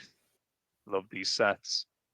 Yeah, in this catalog, it was back-to-back pages of like Star Trek, Star Wars, and then their in-house like proprietary brand of space micro machines. It's just great to see, seeing Star Wars and Star Trek ships on the same spread here is just very cool. Just, yeah. Unique up for the time. Yeah, hello classics here. You can see up at the top, there's one of those big collector boxes for the Star Trek. Yeah, one of those. I remember seeing I think that's the one that I have. Because here's the thing about collector boxes. You can go out and buy like the 3-packs or the 5-packs of the ships. But if you waited until you got the collector box, they always threw in one ship that was never in any other pack. So like the James Bond set, they released packs that had like 2 vehicles and 3 figures, and then you could get the deluxe set with all of it. But only in the deluxe set did you get the Bond in the classic black suit. Was it Sean Connery? Yeah, Roger Moore. I think it was the Roger Moore suit. So it was a way to be like, hey, I know you bought all this stuff from us, but now buy it again so you can get this one exclusive figure. Or if you bought none of it, then you walked in and went, oh, great, I can get this. Mm-hmm. Now I have them all. Galaxy Voyagers. and I did have nice a ones? few of these. I had the one at the top right with the green tank and the big bomber.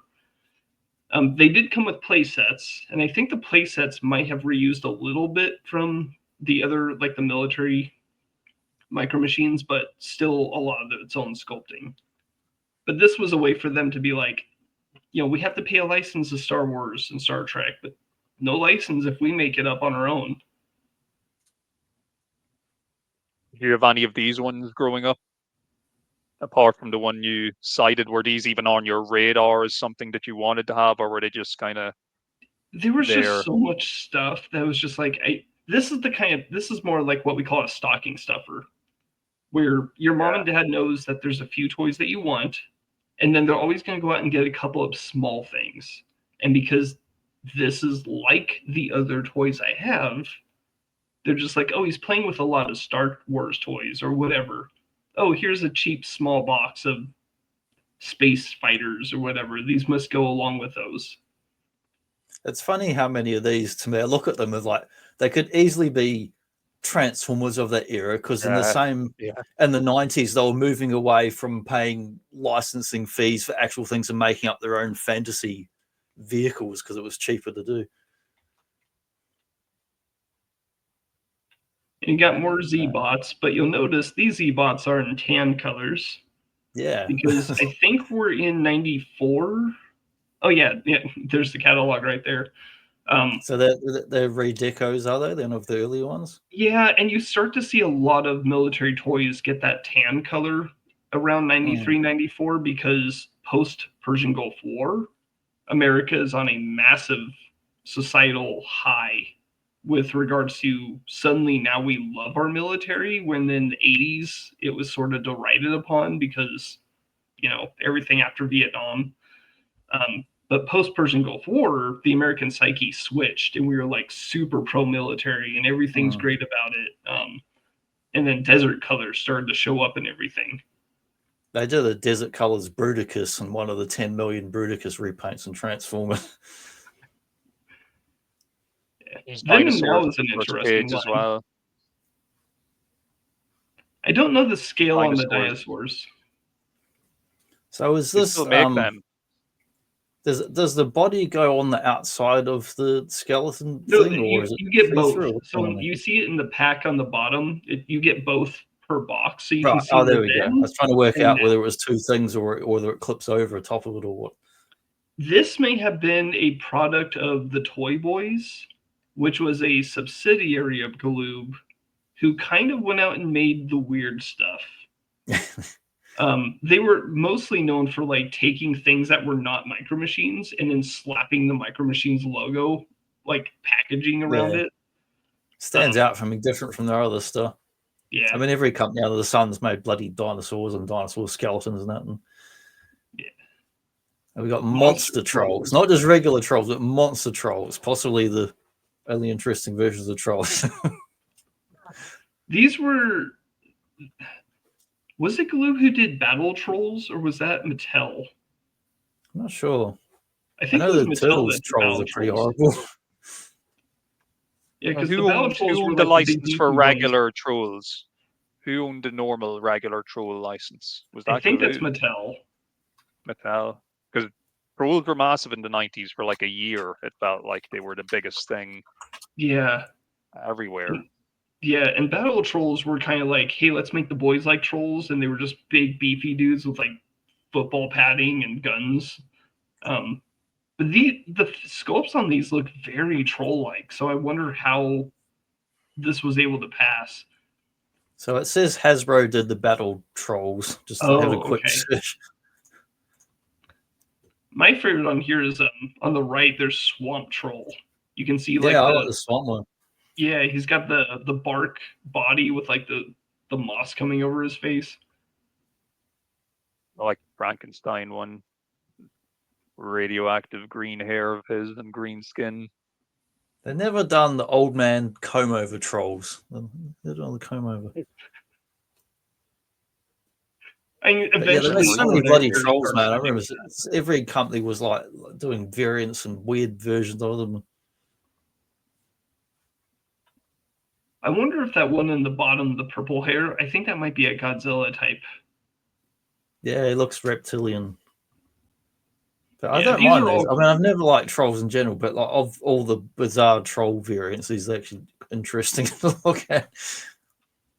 Yeah, these look like they look like they might have sold as well, because you know Yeah. it was popular at the time, and also people love those Universal classic monsters. So Yeah, and if you don't like trolls, you can kind of just go like, well, we're just going to fold his hair down and pretend it's not a troll. Put a hat on him. My My magic kissing dragon. This is like My Little Pony, but it's a dragon. That's what it looks like to me. Yeah, But I it's think got the brushable hair. The gimmick is you squeeze them, and it's a suction effect. So if you keep That's a them what next to effect? you and squeeze them, it feels like they're pinching a little on the skin. Oh, it's the ear. He's letting the hollow, and they go. Yeah. Yeah, as you squeeze it, it's the squeezing of it that like pulls a little on the skin with the mouth. So you feel the effect of the air pulling towards it. So the boys' toys version, we turn them into a monster, and we give them some like goo or acid, and like have them spit it out. Girl's toy, he kisses you on the cheek. Acid face melting horses. And they went hard on this line because there'll be later pictures of like whole play sets for these things. Wow. And that one's either dancing or doing some kind of like kung fu kick in the corner there. They're quite creepy looking. I like these dudes, biker mice. Nice bikes, nice chrome on the bikes. Always a fan seeing the chrome. Yeah, nice bikes, nice figures. I never saw the play sets, so I didn't even know they had play sets. I'm not sure how well it sold in the US. I enjoyed Biker Mice for a little while. Like, I watched the cartoon. It was one of those kind of maybe the last cartoons that I was still kind of regularly going to actually sit down and watch. I didn't pick up any of the toys, but I bought the comics You for can a still while. get them quite cheap now, like the beat up loose ones of biker mice. It's a pretty intricate play set that would have put together here. Definitely looks like it would fit in well in the world of TMNT and the like, the kind of wacky gimmick play sets. The scoreboard hideout.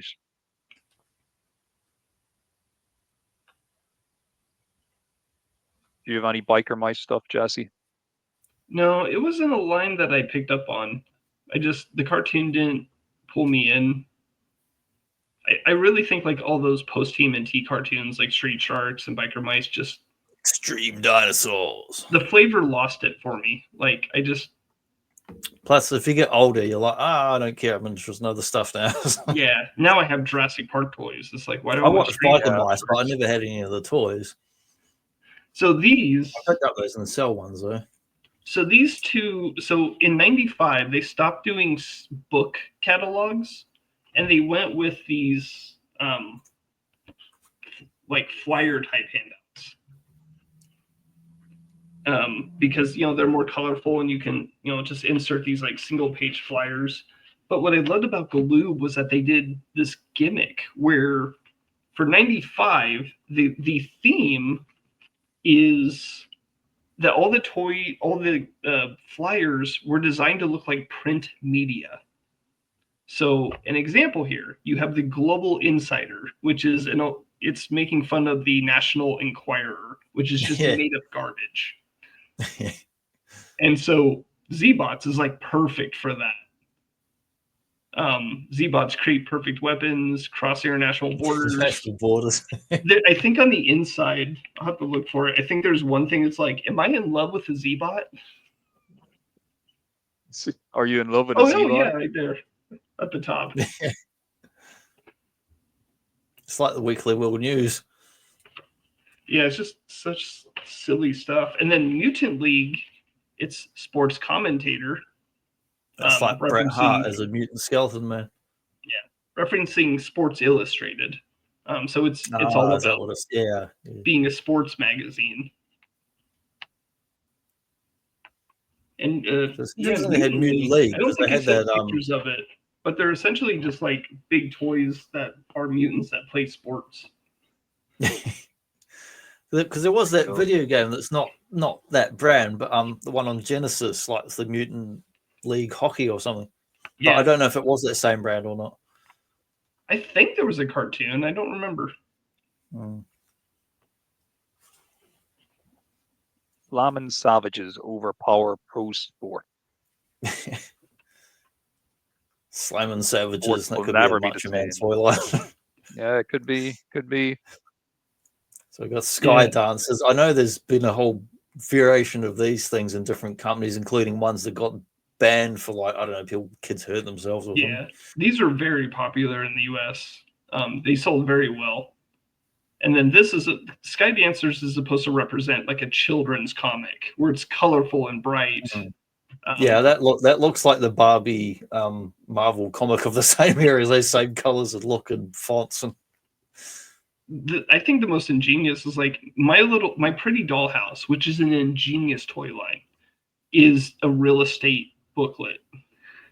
It's all modeled as if like this is how you renovate your home and what you can buy for your home. Yeah. But the toy line is great because it's all modular parts. So like this is the base set, which is a 1-story with an attic. But you can buy the second story to insert between the attic and the first story. And then you can buy the garage and the second room. And then you can buy for each room, it's a square, and all the furniture is set on this one square. And so like if you want to take out the kitchen, it's just one piece. And then you insert like a living room, and it's total replay, like ability to replay with the entire dollhouse. That's good design. And then Game Genie is awesome because it looks like a Wheaties box. Ah, is that what it is? Yeah, I can show on the back side of it. Where is it? Here it is. 5 essential ways to play it. So like on the back, it has nutritional values. Ah, yes. Oh, so like serving size, 1 Game Genie. It has 0 riboflavin, 110% power, and 200% lives. Yes, that's exactly my like the at the bottom for the net weight. It's heavy duty video dudes. Dudes. Yeah, that's really nice. They didn't try with Splash. Splash is just Splash. Yeah, it's just good to see. It was just full 95. And what's going on with this one? The tickets to the Micro Machines. Oh, so this one. What? Oh, I don't have that one in front of me. It's just like this. Theater that's got that there. So what you just saw on the last page is what happens when you fold it out. Oh yeah, there it is. So for the 96, the theme, instead of print media, it was film and television. So all the toy lines were being advertised as their own like type of film or television media. And when Star Wars. That's a movie. Yeah, and when you open the thing like this is what you see inside. So it's cool that they had the black and white theater images, but then they put all the colorful logos of the inserts. I reckon the hand should have been in black and white. Takes me out of the ruins the illusion for me. Yeah, the hand is this part right here. Yeah, and then you insert the inserts behind them. Oh, the Star Wars poster is cool because it's like at first glance you might think it's a New Hope poster, but then you notice it's a snow speeder, and it's like, oh, I wonder what that is for. It's going to be a movie of like the miniatures of the toys. Yeah. There's a funny thing about that when we get to that one. I saw that other parody one there, the Honey I Did Something or Other with the House. Yeah, that's referring to the My Pretty Dollhouse that we just talked about. Yeah. Very cool. Yeah, so Dragonflies is supposed to represent your 90s cartoon, like your Saturday morning action cartoon. And bad artwork is also what it's representing of that era. Yeah, it's not great. No, I'm not saying their artwork's bad. I'm saying they're accurately representing the bad artwork of actual stuff of that era. Their artwork's good, but it's like commenting on the bad artwork you get in comics and cartoons. like this, like Ultra Force, Malibu Comics. Yeah, Sky Dancers is referencing like those old Broadway movies, like the musicals. Oh, that's very nice. Technicolor musical extravaganza. Real toe twirler. Ultra Force. This is one I think you guys would enjoy because they're essentially just buff action figures, Kenner style. Yeah, I remember seeing the comic book ads showing the toy line and that for the Ultra Force ones. This was the toy line where the enemy was, they were bipedal, but they were the aliens. Like they had the alien heads, but then the arms were 2 guns.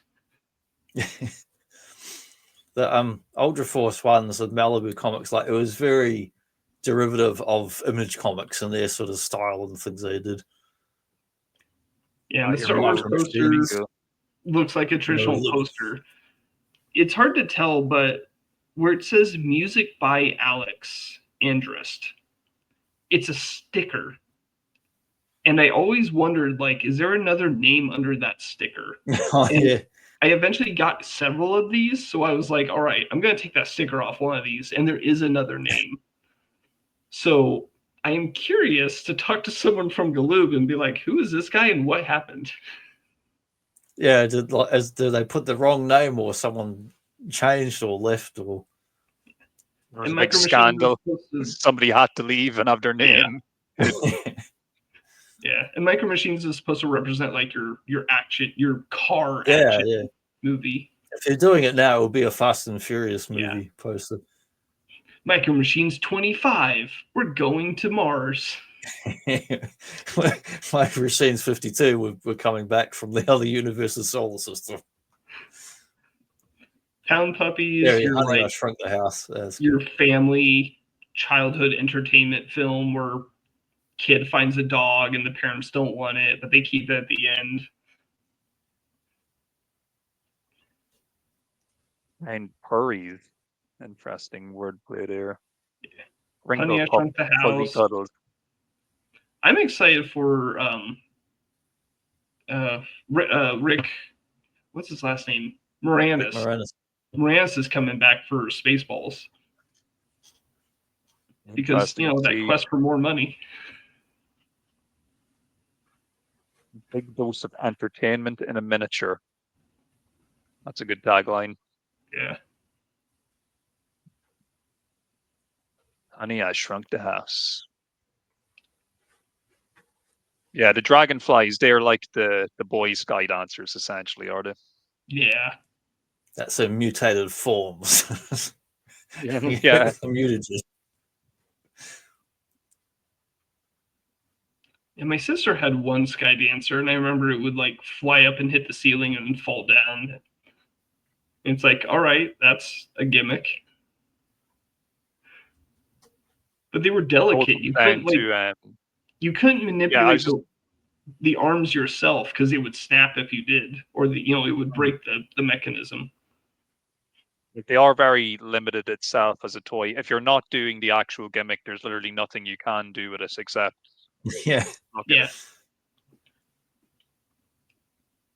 Unless you're just like breaking toys and you're playing toy, you're like, get me all. Unless you just love snapping the arms off toys. If you're one of those like rough kids like that, sit in the toy store, it's like, so you have to snap them.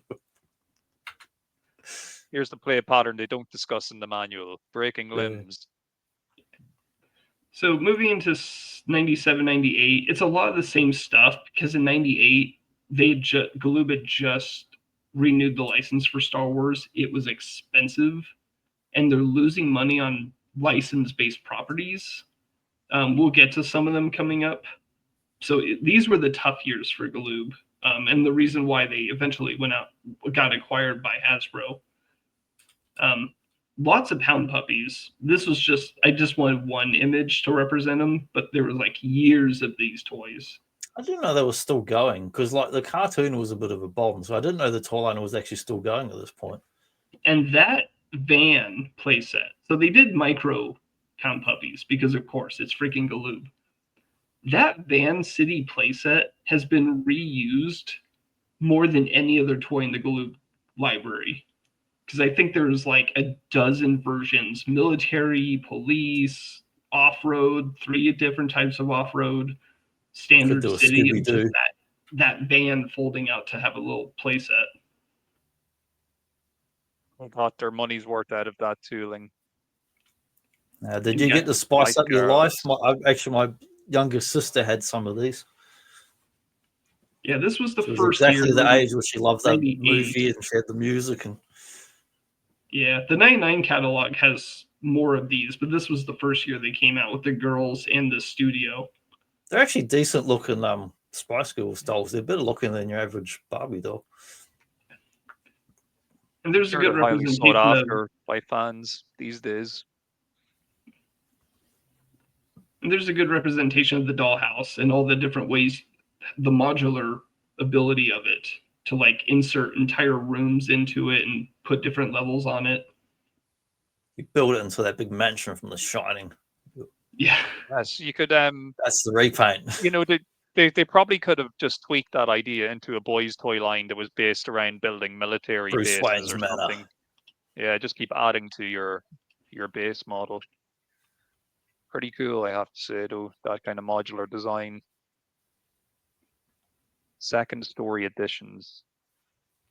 Yard set. Yeah, totally customizable. And they came in 3 flavors of colors and they were all a little bit different. So like if you wanted, you didn't have to get all the purple. You could get the blue house with the slightly different trimmings. Or you could like mix and match pieces. Yeah, you could have your wild Lego multicolored house. That's the party house for all the Spice Girls are hanging out.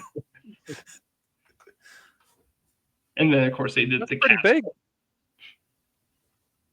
Oh wait, what? All that, something different on this page here. It wasn't the original catalog. Well, there's commissions there to go somewhere, man. Miami. Yeah.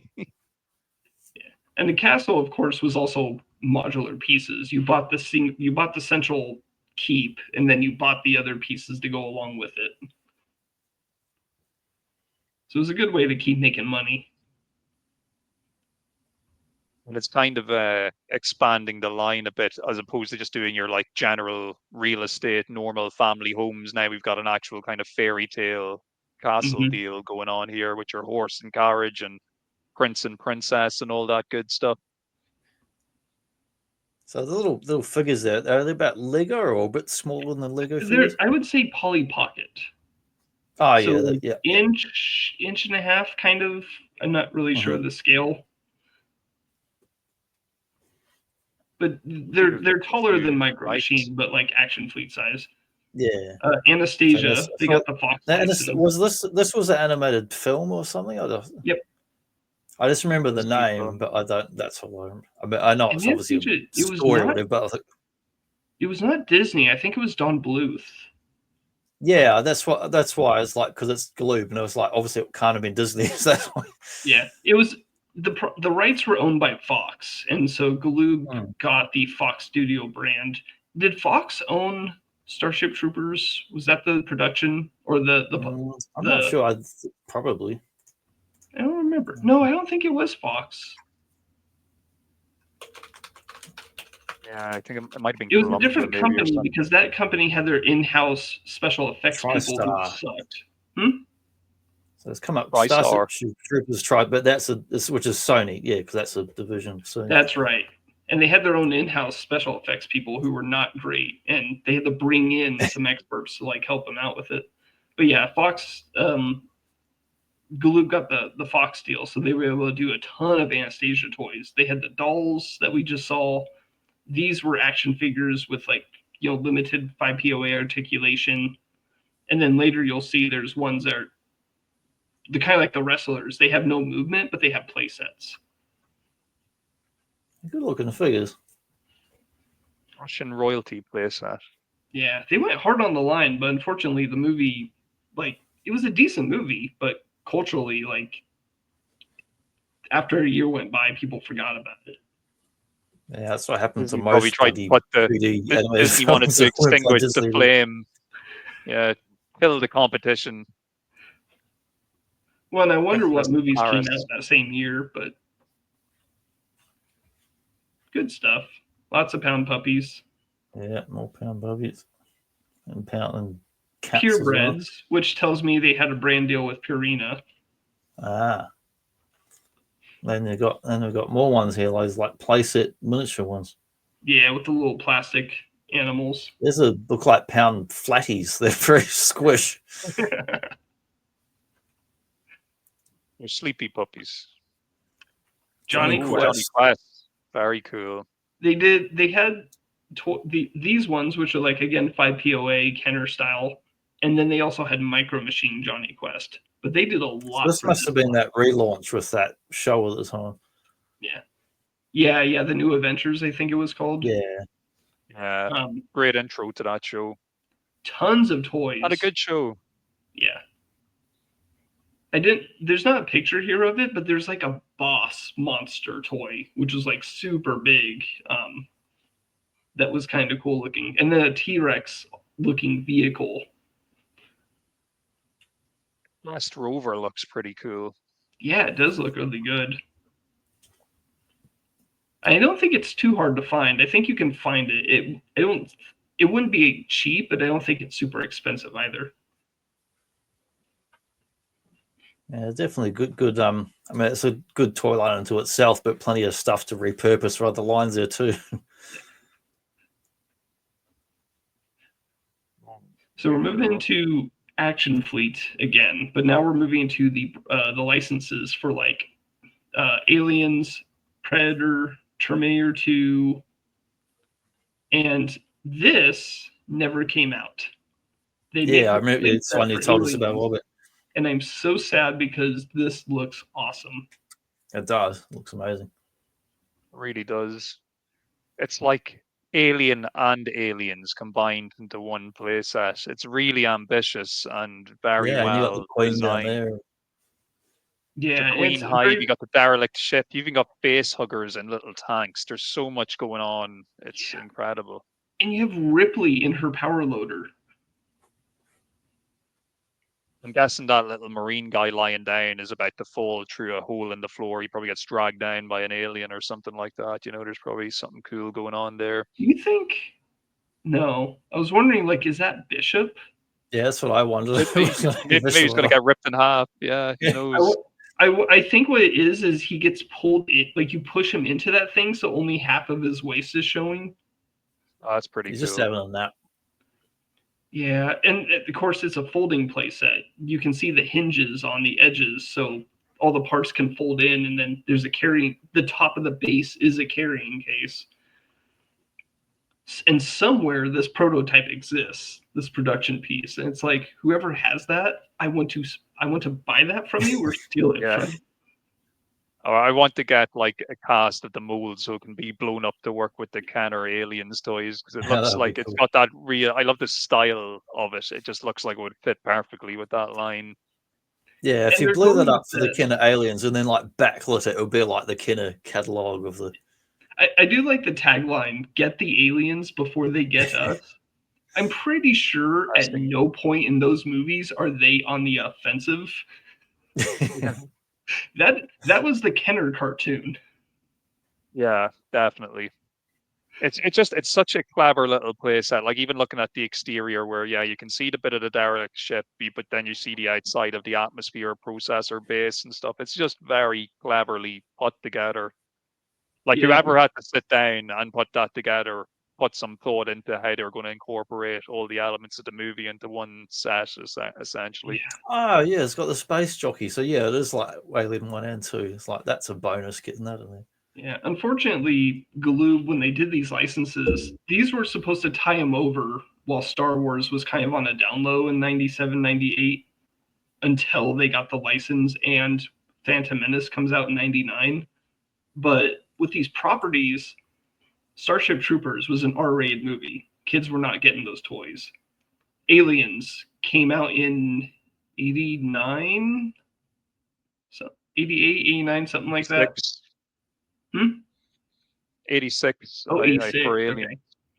Terminator 2, Predator, like these are older movies that these younger kids maybe had watched, but probably didn't, and they would be interested in other toy lines. So unfortunately, Galoob paid a lot of money for the licenses, a lot of money for the molds, amazing toys, but they were not selling. And that's why there's so many mint in box examples of all these toys that you can find on eBay, because they just did not sell.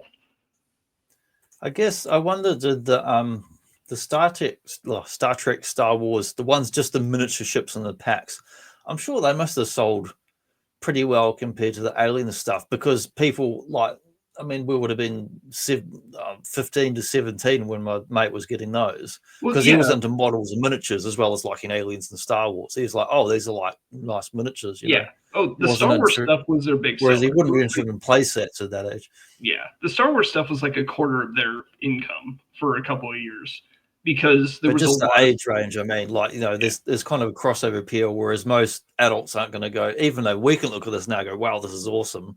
If you're 17, 18 at the time, you probably wouldn't have gone, oh, yeah, I'll get that, you know.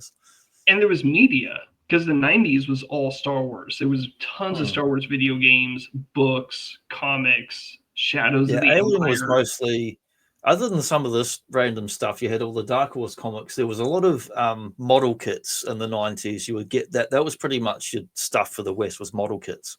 Yeah. And in 97, January, February, and March, in the United States, they re-released Star Wars in theaters in the, not the expanded, what was it called? The special edition. So like there was constant Star Wars in your face. So those toys were selling all the time. I was getting a ton of them. But I didn't know about these because I wasn't watching Starship Troopers. The lines that look like they'd interact nicely with each other. Yeah. All action fleet scale, beautiful designs, beautiful toys, expensive as heck. Like if you want any of the Aliens ones, you're dropping $100 on them. Wow. I did manage to pick up the APC loose for a cheaper price. Beautiful sculpt, that APC, and the Narcissus space shuttle and the dropship look beautiful as well. And the detail, if you lift up the APC and look at the bottom of the vehicle, there's a sculpt of an alien holding onto the bottom of it. That's awesome. It's the little things, though, that count. Like, even if you look at the miniature details, so we can see that they've gone to the trouble, because they could have easily just given you the same xenomorph in a different color, but they've actually gone to the trouble of making sure that the alien from the first movie has a smooth dome and the alien from the second movie has a ridged dome. They've actually went and tooled the head differently. So there's definitely people working on these products that are passionate about the subject matter that the product is based on. I always will appreciate seeing little things like that in a line. And people actually care. They did come out with the Micro Machine packs, these 5-figure packs. And what they were is the Action Fleet figures, so the 1-inch figures, but they came with little Micro Machine vehicles. So that way you got like a couple of different, like 3 figures. And so like there were different aliens too, different looks for the aliens. And then there was like the Nostromo and all the other vehicles, but they were Micro Machine sized. So you got a mix of them. And the same for Starship Troopers. You got a few small vehicles, a few of the small bugs, and then the Action Fleet sized figures to add to your collections. And they did plan a big box set for the figures for Aliens, but then they scrapped it because they wanted to sell them in smaller sets individually. It's interesting. They had Aliens, and at the time, Alien 3 was like the movie of that decade, but thankfully they were making this stuff. I wonder will Jazzwares ever pick up any of these licenses and make similarly scaled stuff to their Micro Galaxy Squadron. It would be interesting if they did. But that's not my decision to make. I'll just dream on there. Man in Black. These look crazy. Yeah, the Millennium's back.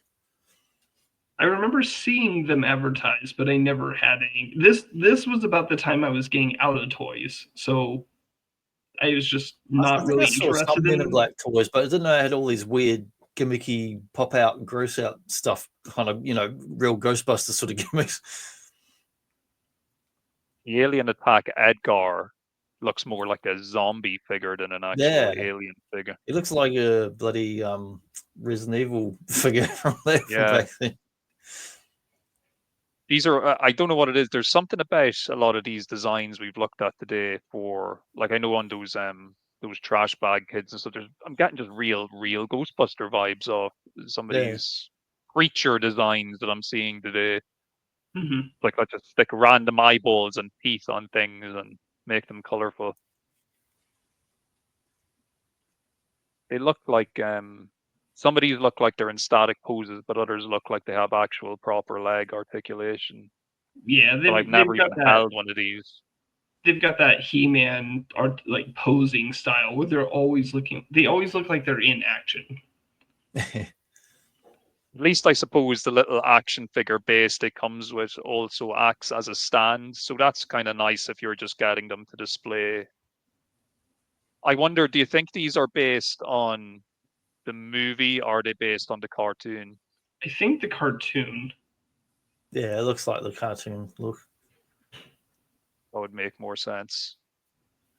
Every figure has a hidden transformation feature. Interesting.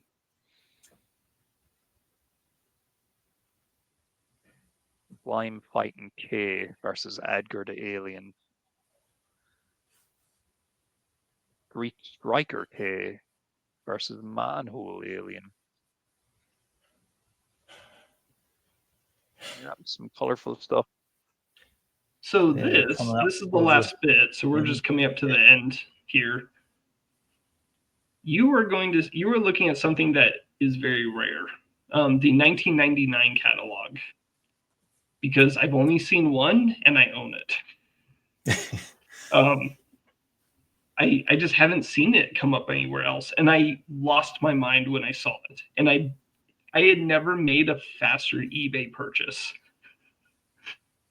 Because 99, I didn't think they had a catalog for it. And they had my favorite toy line with a wave that was canceled. And I wanted to see what was in it so bad.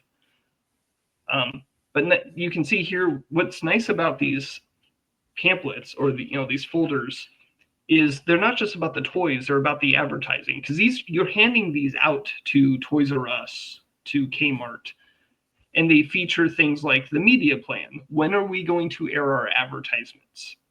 That way, when you start buying the toys, you will know when you should be putting these up on the shelves. It also, there's another page that shows like the price guide. So it tells you how much each individual should be priced for, how much comes in a box.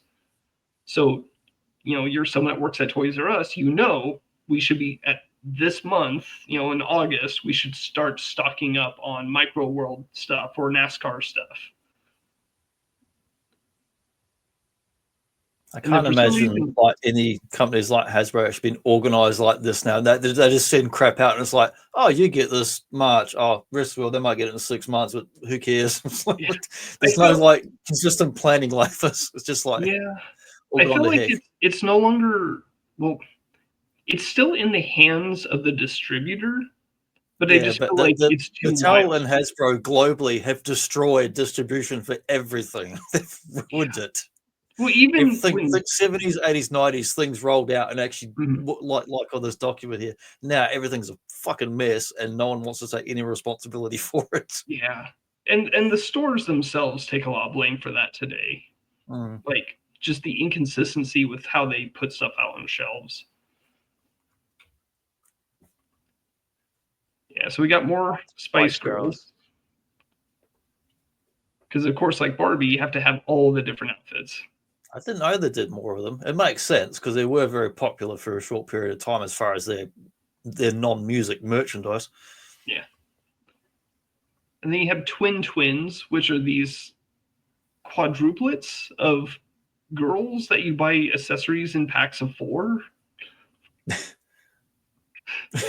Okay, say a double. Twins, yeah, interesting. I'm not sure who this was. Like, okay, I guess little girls want a kid, but now they have 4 of them. I must have thought quadruplets was too hard a word to put on packaging.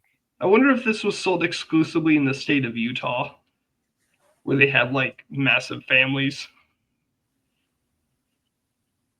Twin twins, 4 little babies, 4 times the fun. What is that thing? It's Like a little Slovenian family. it's either a cat or a quokka. It's like one or the other. I actually have little beds like that thing.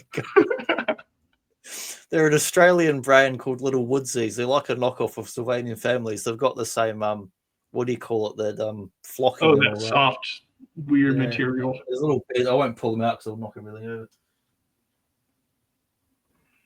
Yeah, the thing you'll notice about the 99 catalog, no Wolves. Star Wars. Most of this Maybe stuff the Spice Girls might be wearing Star Wars underwear. Maybe. Yeah, this is the only new stuff you're really seeing. Star Wars is stripped out because Hasbro owns them now. And Hasbro has a separate catalog for Star Wars with their Kenner and their Galoob toys, because Hasbro is so mad at Galoob for taking so much of their profit for the last decade that they're like, if you think Star Wars from 1999 onward, you were thinking Hasbro.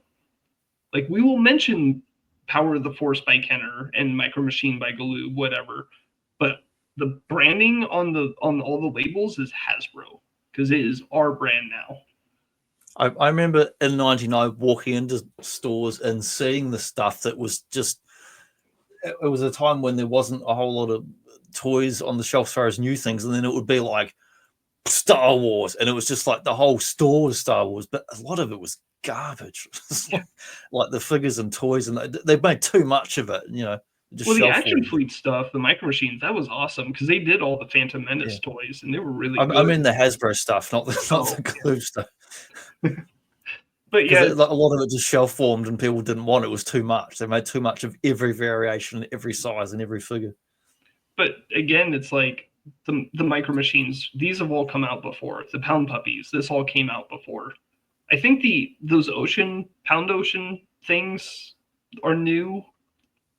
But 99 is like, it's all your old stock, because Galoob, according to a toy designer I talked to, Galoob was basically told, stop everything, bring out your old reissues. Your R&R or research and R&D people are only doing Star Wars. That's all you're designing for until the Phantom Menace comes out. So it's all just reissue essentially. You can adopt a dog, but please, kids, don't adopt ocean animals. They don't live on land, not for long. Don't put it in your fishbowl. No. There's some Sea Launch Command looks awesome. Like, It looks really cool, doesn't it? and it will fit in a much smaller Battleship. size than the flag. Won't take up a whole coffee table space. And there's a part of it in the middle that you pull out for a land playset. Mm-hmm. That's pretty cool. Like two play sets almost. Yeah. So I think these are the last slides. So Battle Squad's my favorite toy line.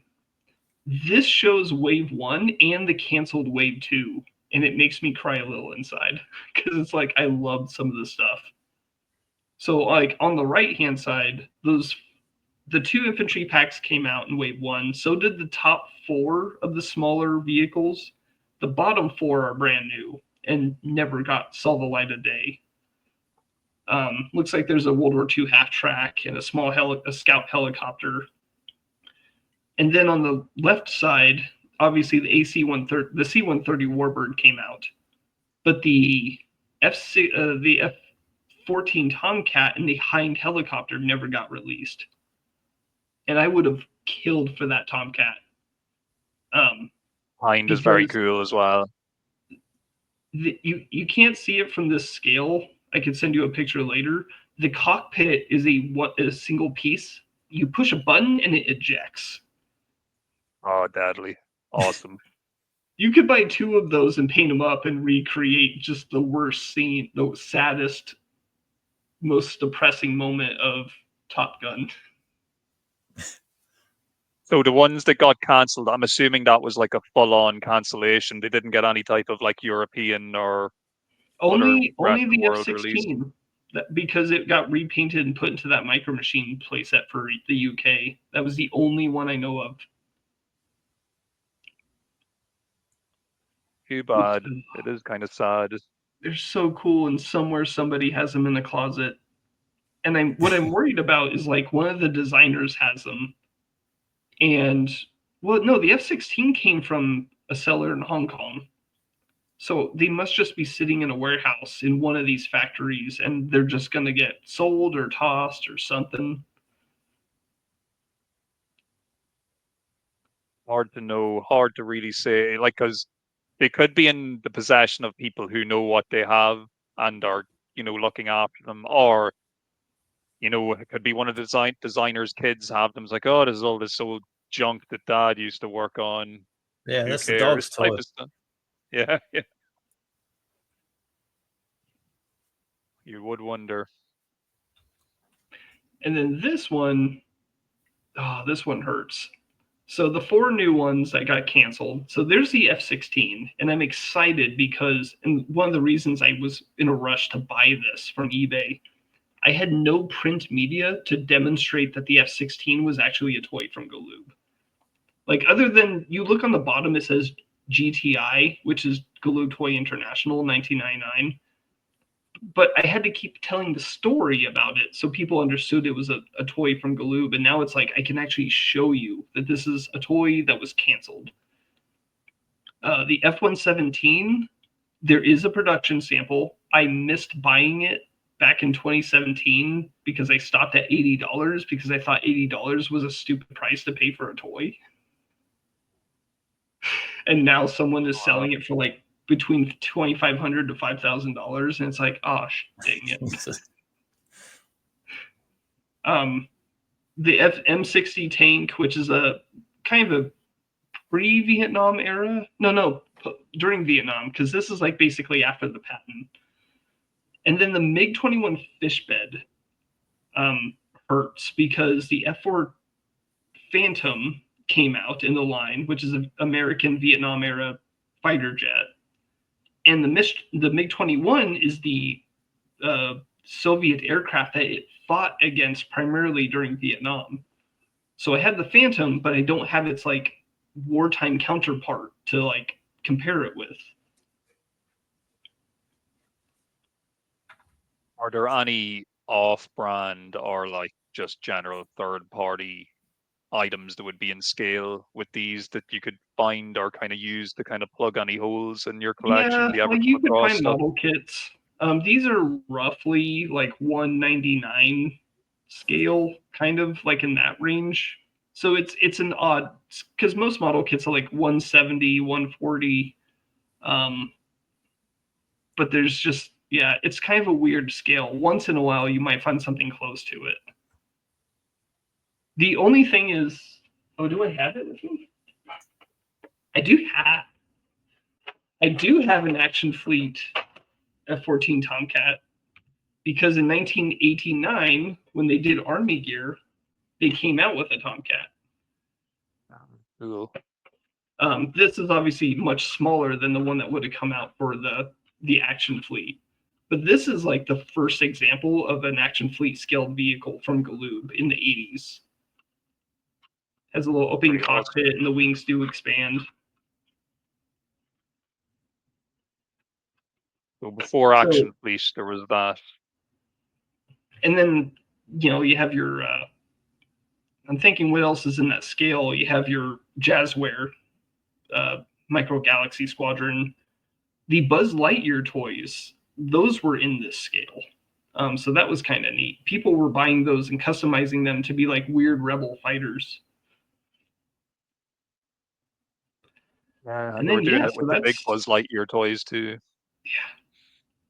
So that was the 90s, or at least a part of the 90s. As I mentioned earlier, like I left stuff out because there was just too much product. It's massive. Really, what I love about Galoob is when you're small and you're fighting to keep alive, you have to adopt everything and you have to fill every niche available. And so that allows you to have really great creativity. Yeah, it's sad though in some ways because you could kind of maybe cynically look at it, especially now that you've got hindsight and everything. You can look at it and be like, oh well, if you just put a few corners here and there and did X, Y, and Z, but at the same time, there was a reason why their toys were so great. It's because they actually made durable, well-engineered products. Like some of the sets we looked at today, in terms of like complexity and intricacies and stuff, like they're so well designed and so well made. And even earlier, how we'd mentioned about how they, like they're coming up with a lot of these fresh tool designs. Like they're not going to be used for anything else again. You're not going to repurpose these Star Wars toys into other toys or anything like that. So it's you're investing all your money into this product, and if it's keeping you afloat, but at the same time it's also taking away from you because of the license fees. It's just it is a very interesting kind of story, the whole tale of their company. But you are the man to talk about it to, Jesse, because you are our resident Galoob expert, our micromaster. Would you agree, Johnny? 100%. Yeah. Well, thanks very much for having me on, though. It's great to like go through all these. I have so many catalogs.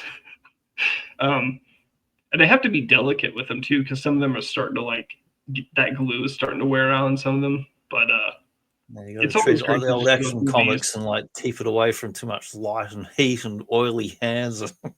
Well, fortunately, I live in the Rockies, so there's no moisture in the air. We are bone dry up here. It's gotten to the stage now, though, where these catalogs, they're almost like a lost art in themselves, because we are looking at a lot of pictures where people have actually went to a real effort to either, create a diorama or create some type of display and light it and shoot it in such a way to make the toy as appealing as possible and look as cool as possible. These days they'll whip up a couple of AI renders and fire them out, and that will be that. Sometimes you get a terrible CAD model colored in, and now you do get some of those shitty AI type renders. It's just like a child's scribble. It's like compared to this. You see it more in like the Kickstarter toy lines. Like there's that new TMNT inspired Kickstarter where they actually, they have the prototypes and the people doing the Kickstarter are like putting them out and having them play and doing, fake 90s promos for it. And you can tell like who really has the passion for doing toys and making toys toyetic rather than just collector based.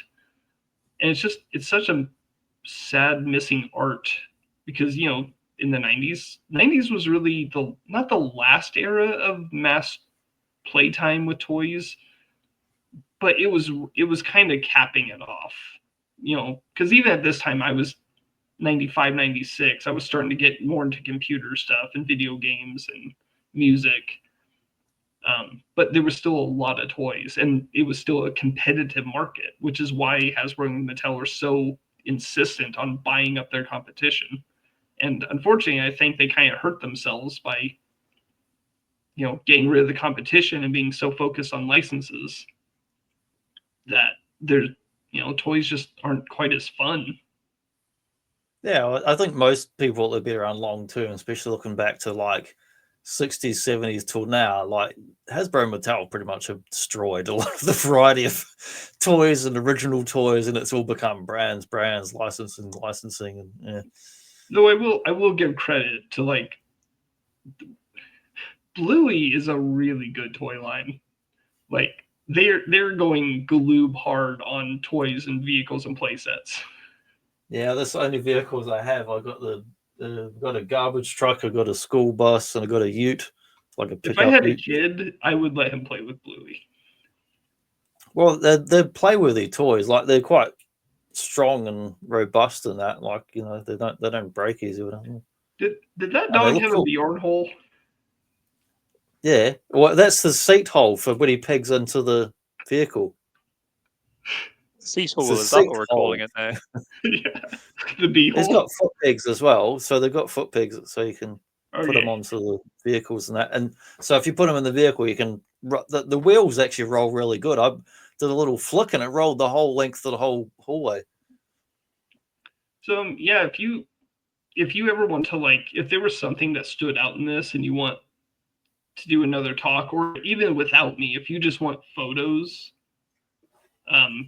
to like have a separate talk on a different topic, just let me know and I can send them out to you. Yeah, we'll Well, look, definitely if it's Galoob do or a follow-up. micro related, we will definitely call upon your expertise and knowledge and resources. I have a special phone just off the screen that's actually like the microphone, like the old Batman hotline. You pick it up and it only connects to Badger.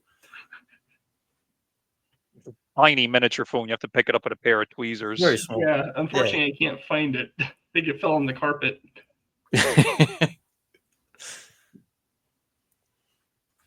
Great times. Great times. Yeah, well, thank you, Any gents. closing thoughts? This is a good use of my morning. I'm always happy to talk about this stuff. Yeah, thanks for crossing the time zones for us as well.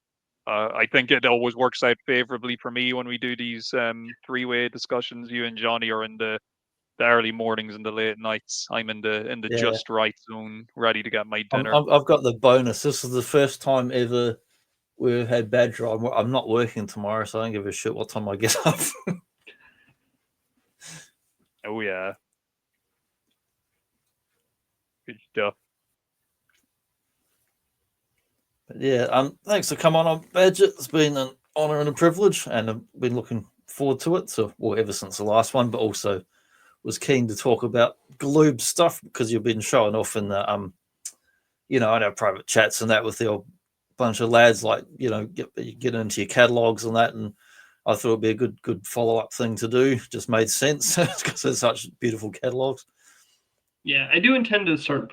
I've been putting stuff up on my Instagram, but I do want to put more of it up since I have all the catalogs out. Yeah, more to come. I'm gonna Stay tuned. play the outro, and I'll catch you guys next week. Take care, folks.